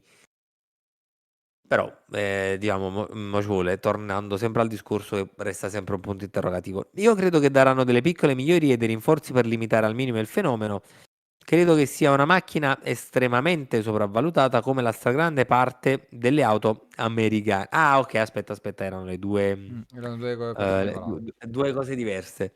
Allora, quindi piccole migliorie, rinforzi per limitare al minimo il fenomeno, ci può stare anche perché io penso che con le mani in mano non si possono stare. Mm. Quindi, diciamo, la soluzione forse più indolore è quella di andare a mettere dei rinforzi. Per quanto riguarda la Cobra, io credo che sia una macchina estremamente sopravvalutata come la stragrande parte delle auto americane. Io non sono una persona che dice meglio di altre, io dico semplicemente a me piace, perché mi dà una bella idea di auto. Ripeto, non l'ho mai guidata, quindi alzo le mani e così via. Così come per dire, mi piace la Corvette C3 del 69, per dire. Quella è un'auto che mi piace tanto, ma perché mi piace tanto in termini estetici. Non dico è bella perché è forte, è meglio di altre, anzi, so perfettamente che le americane non hanno questa dinamica, ma quelle di allora come quelle di adesso, cioè non hanno perfettamente questa dinamica. Se tu prendi una Mustang, anche una V8, è esattamente la macchina affilata come noi europei ci andremmo ad aspettare, per dire. Ehm, innanzitutto ragazzi vi saluto domani alla sveglia, a presto, buonanotte dice Ross. Ciao Ross, buonanotte. E vabbè, vedevo vari commenti. E beh, brutta da guidare per gli standard di oggi, ma ricordiamo che ai suoi tempi era nata per vincere le gare, sarà brutta da guidare se non ne sei capace, secondo me. Compreso me che non l'ho mai guidata e che forse non ne sarei capace, ci dice Flavio. È un argomento abbastanza curioso questo. Vedi, sono fighe perché usate nel cinema, ma a conti fatti, tranne rari casi, rarissimi, sono belle, ma non a bale, diciamo, francesismo per dire sì, sono belle, ma poi non sono realmente funzionali. Non ne faccio un discorso estetico che è soggettivo ed a me, tra l'altro, esteticamente piace.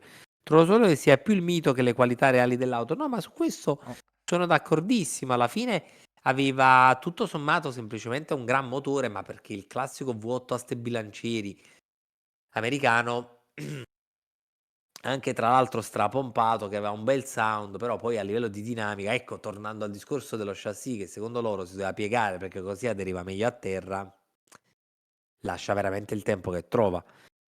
Per me se parti con un progetto di auto che dà determinati risultati in determinate condizioni, altezza da terra per esempio, e poi non ti puoi permettere di girare come l'avevi progettata, allora il progetto è, Peppe, il progetto è fallito. fallito, No, ecco. però non era in senso di insulto, è in senso Eh di no, però, fallimento. però sto scoprendo che stasera sto scoprendo che Twitch asterisca un po' tutto, quindi...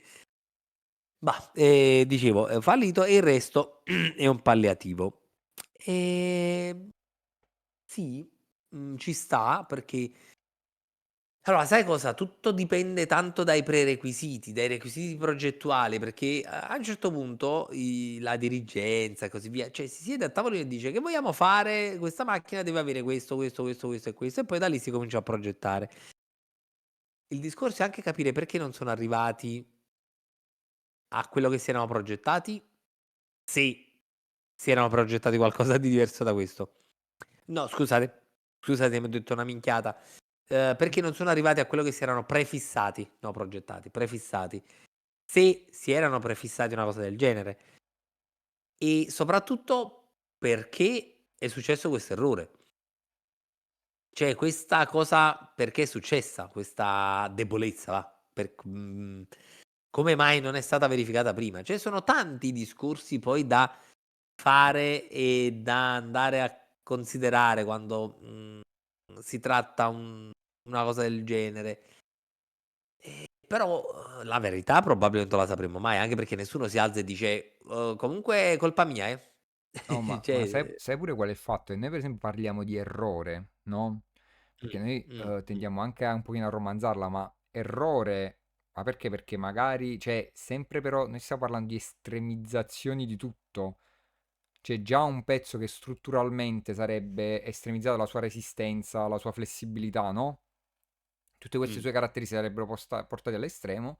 Magari non hanno quella caratteristica 100, ma ce l'hanno 96, tipo, in una mh, scala.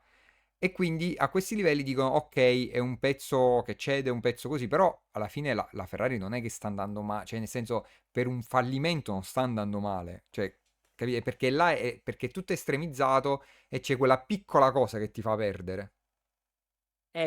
Diciamo che per quanto piccola possa essere, alla fine considerando che tutto è il massimo viene amplificato. No, capito? È quella cosa che ti toglie un decimo, per dire, 2 decimi, no, che Mh. lì per lì magari su un giro non sono niente, perché è quella cosa che ti toglie quel grammo, quella cosa, oppure per esempio per rinforzarla devi appesantirla un pochino e Esatto. prende e ti frega e non ti fa essere la migliore perché la migliore sta a un decimo. Vabbè, forse in questo caso qualcosina in più, però che capite il discorso? Sì, sì, sì, però ci sta. Poi comunque è bellissimo perché stiamo portando avanti 2 binari paralleli stasera, Mm. tra adesso La- diciamo le il macchine concetto delle americane. americane, sì, sì, le americane e la Formula 1. È meravigliosa questa cosa. Stiamo porta Sai, mi sembra, Peppe, di fare tanto, ti è mai capitato di vedere quando fanno le partite a scacchi, che ci sono più partite a scacchi, uno si alza, fa la mossa, Sì. cioè si siede, fa la mossa, poi si alza, passa il tavolo a fianco, fa la mossa, poi si alza. Fammi indovinare, hai pensato a Bart Simpson quando giocava tutte e tre le partite e poi le perde tutte e tre nello stesso momento? No, ma me l'hai ricordato? Guarda quel ragazzino, sta giocando 3 partite contemporaneamente. Matto, matto, matto. Cazzo, bellissimo, bellissimo. Che cosa mi hai ricordato, Peppe? Mamma mia, citazioni auliche comunque stasera, a quanto noto, eh? Mm, Aspetta, madonna ci siamo mia, mi persi sto un po' perdendo di il mood. messaggi. Sì, sì, allora, Enrico, sì, dovrei vabbè, c'è Akira che dice carrozzoni che ancora montano le balestre al posteriore. Sì, ma, ti ripeto, non entro nel merito della prestazione perché non dico assolutamente sono performanti.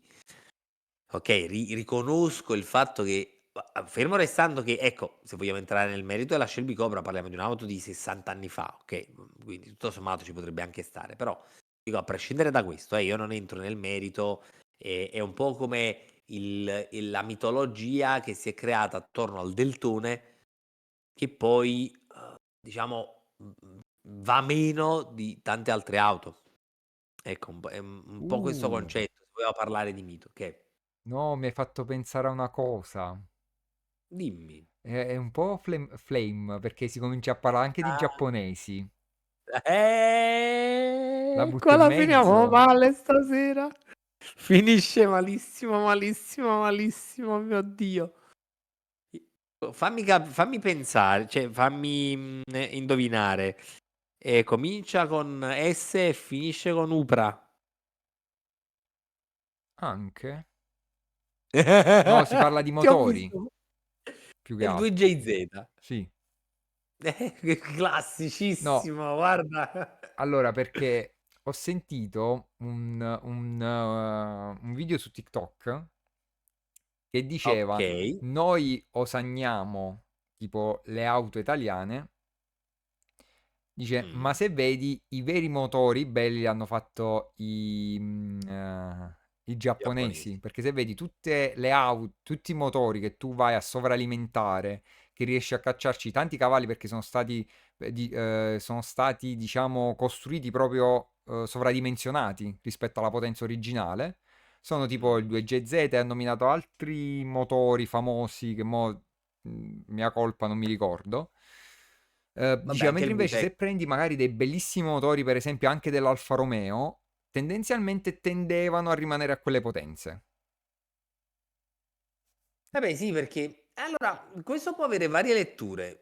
Questo è un fenomeno che può avere varie letture, perché può avere una lettura secondo la quale magari in Italia si era più raffinati dal punto di vista tecnico e tecnologico, e quindi si riusciva a sfruttare bene Mhm.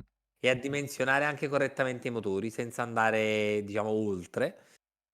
Si può pensare che magari, in Giappone volevano dimensionare volutamente in sicurezza i motori per avere affidabilità, cioè veramente possono esserci Sì, sì. diverse chiavi di lettura su questa cosa, però Anche qui, come con le americane, ci sono i fan, Mm. lo diceva per esempio Akira BMW, piacciono agli American fan. E se parli di 2GZ, ugualmente trovi tantissimi fan che potrebbero bestemmiare in aramaico. Aspetta. C'è anche il commento di Jules Beast, che è sempre per quanto riguarda le auto americane. Allora, ma io riguardo le auto americane o Muscle la penso diversamente. Io adoro quelle auto, Charger, Challenger, Mustang, eccetera, eccetera, ma le apprezzo non per qualità particolari, che non hanno, e quindi onestamente le riconosce, ma perché sono iconiche ed emozionano per me. È un concetto diverso di piacere, come può essere un'auto d'epoca. Quella semplicità è quasi quell'essere crude che mi piace ed ha senso alla fine. Io penso che leggere e riferirsi a queste auto nel 2025 è un po' questo il concetto, perché noi da europei sappiamo perfettamente che quelle auto non vanno un tubo, ok? E non andavano un tubo neanche all'epoca. Però, diciamo un po' l'ideologia che c'è attorno, un po' anche magari l'estetica, perché erano dei canoni estetici completamente diversi da quelli che c'erano in America, anche in America, in Europa, anche dal punto di vista contemporaneo, noi abbiamo avuto sempre linee diverse, sono sempre stati, America, inteso come Stati Uniti, ed Europa sono sempre stati mercati molto diversi, anche in fattori di gusti estetici, necessità. Basti vedere i pick-up giganteschi, no, che nel corso dei decenni hanno imperversato negli USA. Quindi è da capire anche, diciamo, è da contestualizzare anche in questo modo. Poi, un po' come è capitato in passato in MotoGP con il motore portante delle prime Desmo 16 GP, con il motore come elemento strutturale del telaio, ma che non funzionava. Solo passando a un telaio tradizionale hanno iniziato a vincere e a stravincere. Quindi, tornando, diciamo, un attimo con un piede nella Formula 1, Mm. Akira, diciamo, porta questo esempio di cambio strutturale di un mezzo ad alte prestazioni in un contesto portato al limite, anche se con 2 ruote in meno. Poi, c'è Julbis, certo, è un concetto di auto diversa, è un po' come le Harley per le moto, non le compri per i tempi sul giro. Sì, sì, ma ecco, il bello del mondo dei motori, adesso 2 ruote, 4 ruote, 20 e così via, no, è proprio che uno li può intendere a proprio gusto. C'è una tale varietà di stimoli, di opzioni, se ci andate a pensare, che, uno può avere dei gusti diametralmente opposti rispetto a quelli di qualcun altro e trovare comunque un proprio fil rouge, un proprio filone, diciamo, oddio, sto pensando, alla frase corretta in italiano, vabbè, la cambiamo, diciamo, trova il suo filo conduttore, Mm. ecco. Era conduttore, però avendo detto filone non mi veniva conduttore, mi veniva conducente. Penso, cioè, Madonna mia. E poi, aspetta, Madonna mia, sto 20.000 allora, non tocchiamo il discorso Delta, leggo solo questo di Enrico, alzò le mani. Si scrive Supra, si legge Z4 e scarico scoppiettante. Vedi, sai, Peppe, Mhm. quelle associazioni, diciamo, concettuali. Dici una cosa, cioè, la tua testa va direttamente su alcuni concetti. Sai? Ma poi dopo, quando verrò nominato, io voglio fare voglio puntualizzare una cosa. Vai, vai, No, no, vai, vai, sono continua curioso. il messaggio, sennò poi ci perdiamo dei messaggi. Che Allora, c'è... eh, sì, con l'ultimo modello, dice Flavio, sì, con l'ultimo modello e così mi ricordo quando arrivò in concessionaria riconobbi subito la maniglia interna della serie 1 Risponde e a si poi, scrive Supra, si legge Z4. esatto, sì, sì, sì. Poi, quindi a Giuseppe piacciono le auto di importazione, quindi Peppe gli Allora, piacciono le auto non è che mi piacciono, no, nel senso, non sono un grandissimo estimatore tipo, no, le JDM, no, così, no, colà. Io apprezzo tutte le auto, ogni auto Mm, ha una sua storia, anche perché adesso vi voglio far riflettere su una cosa, per esempio, abbiamo parlato della Delta, no? mm. E mi riallaccio anche a una postilla che facemmo la scorsa live, no? Il- Ah, allora, il fatto è uno, no? Quando per esempio uno dice, ah, la Delta, che macchinone che era, no? mm, Non ne mm, fanno più di auto così, quella che ti dà quella sensazione di quella botta dietro ai reni ogni volta che fai una cambiata. Ma tecnicamente quella botta dietro ai reni è una cosa sbagliata. Cioè, nel senso, se tu vuoi fare la performance, un cambio, per esempio, un cambio automatico, fa una cosa molto mm. più giusta che non darti la botta dietro la schiena, perché non è necessaria Chiaro. a livello della performance, no? E quindi uno su ogni valutazione deve anche ragionare su diverse cose. Per dire, le auto americane, quante volte prendono in giro che non facevano le curve e servivano ad andare dritti? Ma perché là era un contesto nel quale dovevamo fare il quarto di miglio, Sì, no? sì, sì, sì, per loro sì. Capito? Oltre Quindi ad avere tante strade dritte. la cosa bella è vedere anche tutte le sfaccettature in ogni, come le opere d'arte. Uno, quando magari vedi, se vedi un'opera di Picasso, no? E Mm. vedi Guernica, certi aspetti pensi, ma che è sta cosa? Perché non è esteticamente bella come potrebbe essere un quadro rinascimentale, da profano. Cioè, Peppe, veramente ci stiamo introducendo al no, concetto di storia dell'arte? vabbè, ho fatto lo scientifico, qualcosa la devo buttare in mezzo, devo far vedere che ho studiato, no? E queste non le avevamo mai dette in No, quante puntate? 130 quante puntate 130, stiamo questa è a la 137esima. 137 puntate di Motorcast, Mm. l'arte in generale, proprio in termini No, mm, di pittori, non li avevamo mai, non l'avevamo mai tirata in ballo e diciamo nel nostro calderone culturale adesso c'è anche questo. no, vabbè, perché capito, è anche tutto il contesto. Infatti, per esempio, io non ti nascondo che a me piacerebbe fare tipo la collezione, dico, magari anche di auto, perché? Perché ogni auto ha la sua storia da raccontare. Tu che cosa dovevi fare? Dovevi correre nelle praterie, tipo in quelle distese lunghissime con quelle strade tipo c'è una strada di 200 km completamente dritta in America, negli Stati Uniti. Mhm. Forse 200 miglia, vabbè. Comunque, e là ti prendi quelle belle muscle car che ti fanno sentire quel suono bello corposo, no? Che E vai. sputacchiano. Ma adesso, per esempio, arriva un americano e ti dice: no, ma 6 cilindri, no, ma ce ne vogliono almeno 8. E valle a vedere le 6 Vai. cilindri che fanno mo, per esempio, col turbo, no? Oppure Vabbè, quando mi usavano diverto. ancora i carburatori. Uno prendi e parli, per esempio, magari di un carburatore. È ovvio che una macchina col carburatore non ha mai le performance, per esempio, magari di una iniezione, però ti dà quella cosa particolare. La guidabilità, poi l'inguidabilità di una macchina. Ma è una cosa, quante sono belle le 500? Ma le qui 500 sono guidabili, quelle vecchie. Paragonabili a Adesso una macchina mo. ma allora, sai cosa? Il problema è che noi stiamo andando a paragonare delle auto che hanno 60 anni di divario. Cioè, Mm, e 60 anni... Allora, se voi pensate a un'auto di inizio anni 2000, che quindi non è di 60 anni fa, è di 25. mm, Pensate a un'auto di inizio anni 2000 e una più o meno omologa o equivalente adesso, no? mm. C'è un gap spaventoso.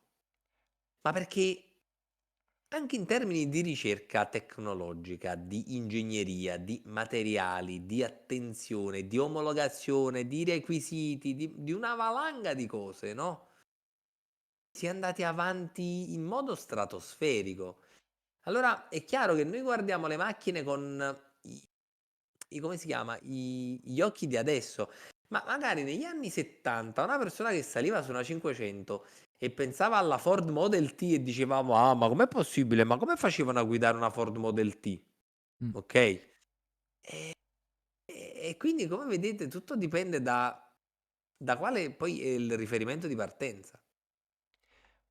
Ma non solo, Quindi, Claudio, scusami se ti interrompo, e mm, ritorna anche quello là che dicevamo la puntata scorsa, del fatto che le tecnologie è andata così avanti, ci ha abituato così bene, no? Che anche auto utilitarie adesso hanno una certa tenuta, è una cosa, tanto che per esempio per alcuni aspetti non fanno più le versioni tipo RS, perché già un utilitario la puoi trovare Eh, anche di 100 cavalli, che è già una sì. macchina sport, cioè prima c'erano Ferrari tipo 150 cavalli, ok, tanto tempo fa, no?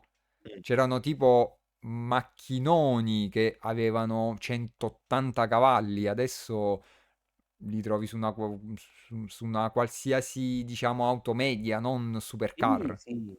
Sì, sì, infatti, ma se tu pensi che prima le Ferrari ed erano supercar, avevano 300-350 cavalli, adesso 350 cavalli non li ha più nemmeno la Mercedes A45S AMG anzi AMG, se vogliamo Mm, dirlo bene in inglese, che ne ha 421. mm. Cioè, ma sono delle epoche proprio diverse, non sono paragonabili. Bisogna sempre contestualizzare. Ora, è chiaro che un italiano che negli anni 70 aveva a disposizione le sue auto, ok? La produzione e il mercato automobilistico europeo, se poi va in America degli anni 70 e trova queste auto, sicuramente trova delle differenze in termini di dinamica, così come in termini di motore. Poi, ripeto, piacciono, non piacciono, heritage, non heritage, film, non film e così via. Poi si apre veramente un, un discorso estremamente ampio, anche perché diciamo, apprezzare o meno determinate tipologie di auto è anche sulla base della sensibilità che la persona ha al gusto storico. Cioè, quindi ci sono magari persone alle quali il vintage, le auto d'epoca, può fregar di meno. E dici, ma che devo fare con queste bagnarole? A prescindere, poteva essere anche la 33 stradale originale, poteva essere la Stratos, poteva essere veramente il fiore all'occhiello di qualsiasi epoca, ma magari a uno che dice: "Io, boh, 'ste bagnarole, che cazzo mi frega?" Quindi sono così tante variabili in gioco che secondo me, cioè o prendere una posizione netta, drastica quasi, oppure netta, da fan sfegatato, boh, non lo so, lascia il tempo che trova. Comunque Peppe, c'è Flavio che è d'accordo con Mhm. te, dice: "Sono d'accordo con Peppe, quando si parla spesso si va per sentito dire. Quando provai la Delta non sapevo se era tutta fuffa e mito o era l'auto migliore del mondo. Poi ho semplicemente scoperto che è un'auto meravigliosa con i suoi grandi pregi, ma anche difetti, ed erano tutte sensazioni che nessuno mi avrebbe potuto descrivere." Ma è giusto così. Quello, il concetto di provare prima di parlare è la prima Mhm. cosa assoluta. Io per questo quando parlavo della Cobra ci ho tenuto a specificare 28 volte che non l'ho mai Mhm. guidata. E onestamente mi piacerebbe. Quindi anche per una questione di onestà. Banalmente, una cosa che potrebbe piacere a me non piace a te, una cosa che piace a te non piace a me. Cioè, ci sono tante variabili. È un mondo molto ampio e variegato. Giusto per non andare fuori tema, avendo trattore 50 cavalli agricolo usato da Bergoglio nella guerra del Golfo, e ci mette sempre lo zampino giù il beast. Dai Claudio, provala e facci sapere. Flavio, ma la dovrei prima trovare, quello è il problema. E la trovassi, si potrebbe fare un pensierino, potrebbe pensare. Ma quelle che si trovano a volte sono repliche, tipo la AC Cobra. Boh, non lo so. E vogliamo il video? Vabbè, chiaramente. Ma il primo video sarebbe la mia reaction. Cioè, quella sarebbe la prima cosa. Vabbè, sai quella cosa tipo Quella che ne so. emozionale. Sì, sì, ma sai tipo le ragazzine al concerto del Divo che dicono: "Ah, sì, sì, sì", sai, che urlo come un pazzo.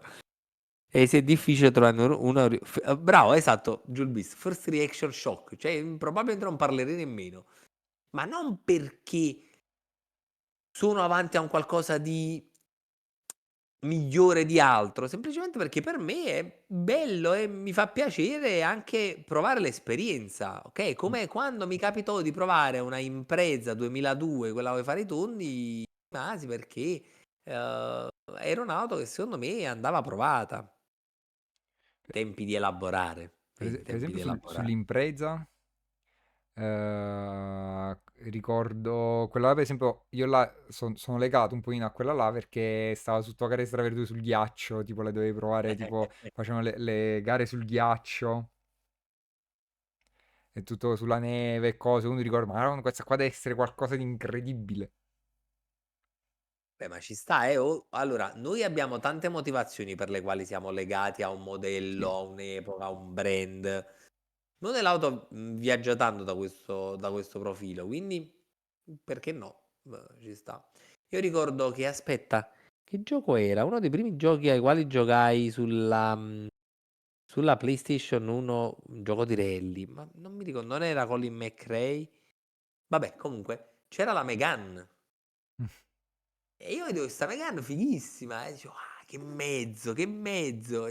Quindi, cioè, volente o nolente, siamo un po' condizionati. Dice Flavio, l'AC in realtà è più rara, mi sa, perché le AC erano ancora quelle col primo telaio inglese, penso valga milioni. Sai che non la sapevo questa cosa. E non abbiamo il capitolo impresa, sì, anche io me ne innamorai con i videogiochi. Vabbè, qua guidare i propri miti è sempre un rischio. Ma no, secondo me no. Uh, Perché bisogna guidarli con cognizione di causa. Allora, se tu pensi al tuo mito come l'auto migliore del mondo, magari resti deluso. Io penso che ci si debba approcciare alla guida del proprio mito consapevoli del fatto che è il proprio mito. Cioè, è che in quanto tale è quasi una motivazione viscerale.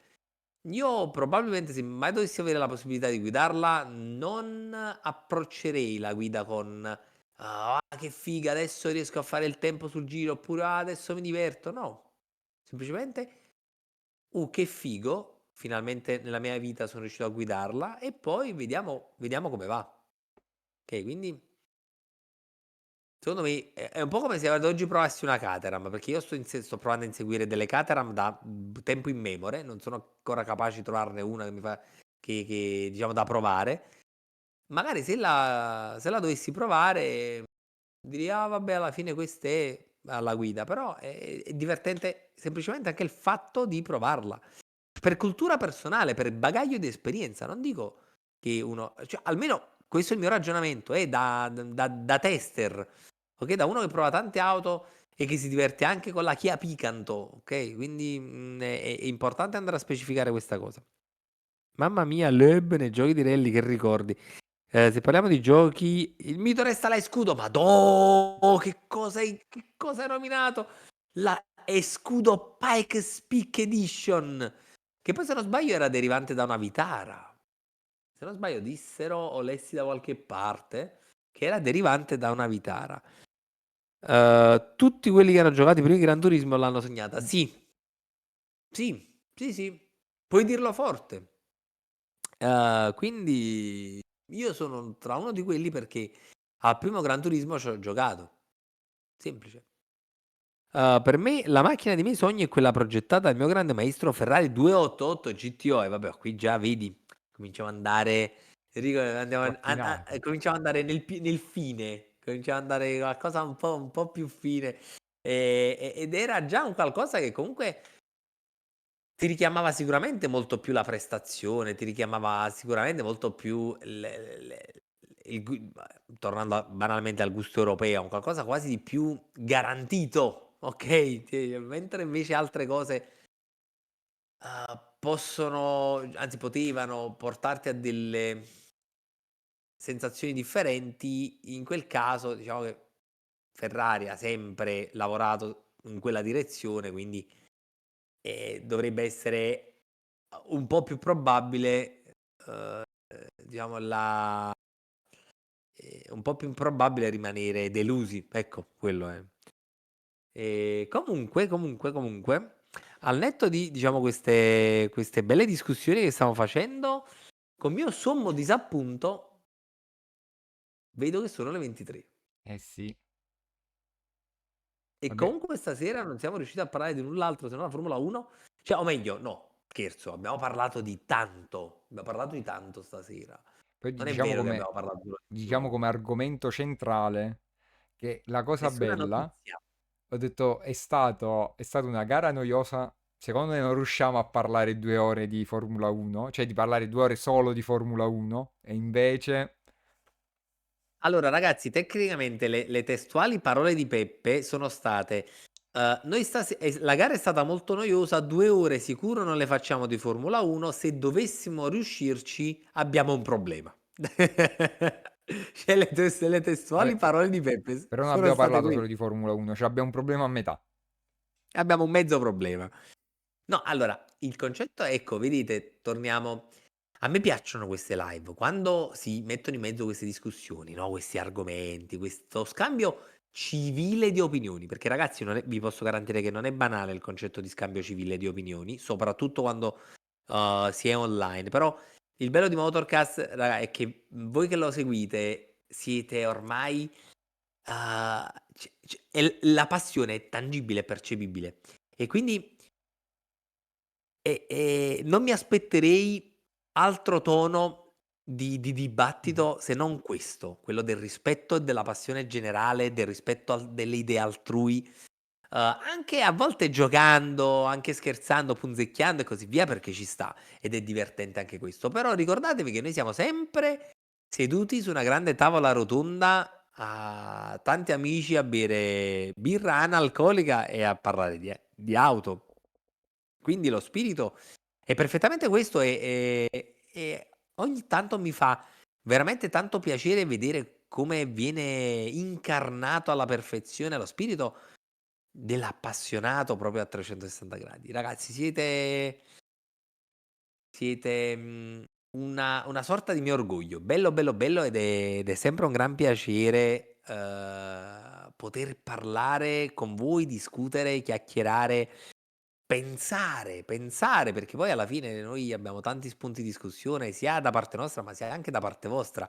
Lo sapete, dando tanto spunto, ci si, diciamo, scambia veramente tantissime opinioni, ci sono, uhm, diciamo, tantissimi scambi, ecco. Mm. Però, ai noi, ci dobbiamo salutare anche per questa sera. Allora, spoiler per la settimana prossima.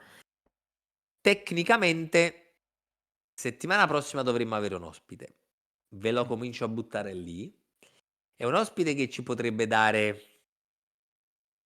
vediamo, vediamo, Peppe, come possiamo dirla? Ci potrebbe dare una visione interessante Mm. su un argomento particolare. Ci ho Mm. detto tutto e non ho detto niente, praticamente. Ci ho fatto un Ci darà trailer degli spunti di cattivissimo. riflessione. Esatto, allora ci porterà un'esperienza sicuramente, ci porterà un'esperienza su un settore che, magari tutti noi adesso guardiamo con un po' di curiosità, mista a perplessità, vabbè non vi voglio dire nient'altro. Seguite le storie magari sui social, su Instagram, vedrete in teoria facciamo come ogni volta che invitiamo un ospite, creeremo anche l'evento su Facebook, così sarete aggiornati, saprete magari Mhm. anche in anteprima chi è che ci farà compagnia la settimana prossima, ok? Allora, Peppe, grazie per essere stato con me anche questa sera Grazie a tutti. e soprattutto, beh, Briatore, ho letto al volo il commento di Gilmis. Sì, probabilmente è lui. Così gli chiederemo se effettivamente vuole far rimanere Doan o se c'ha il sedile così ballerino. O magari che ne ha pensato quando ha visto quella macchina in mille Mamma pezzi. mia.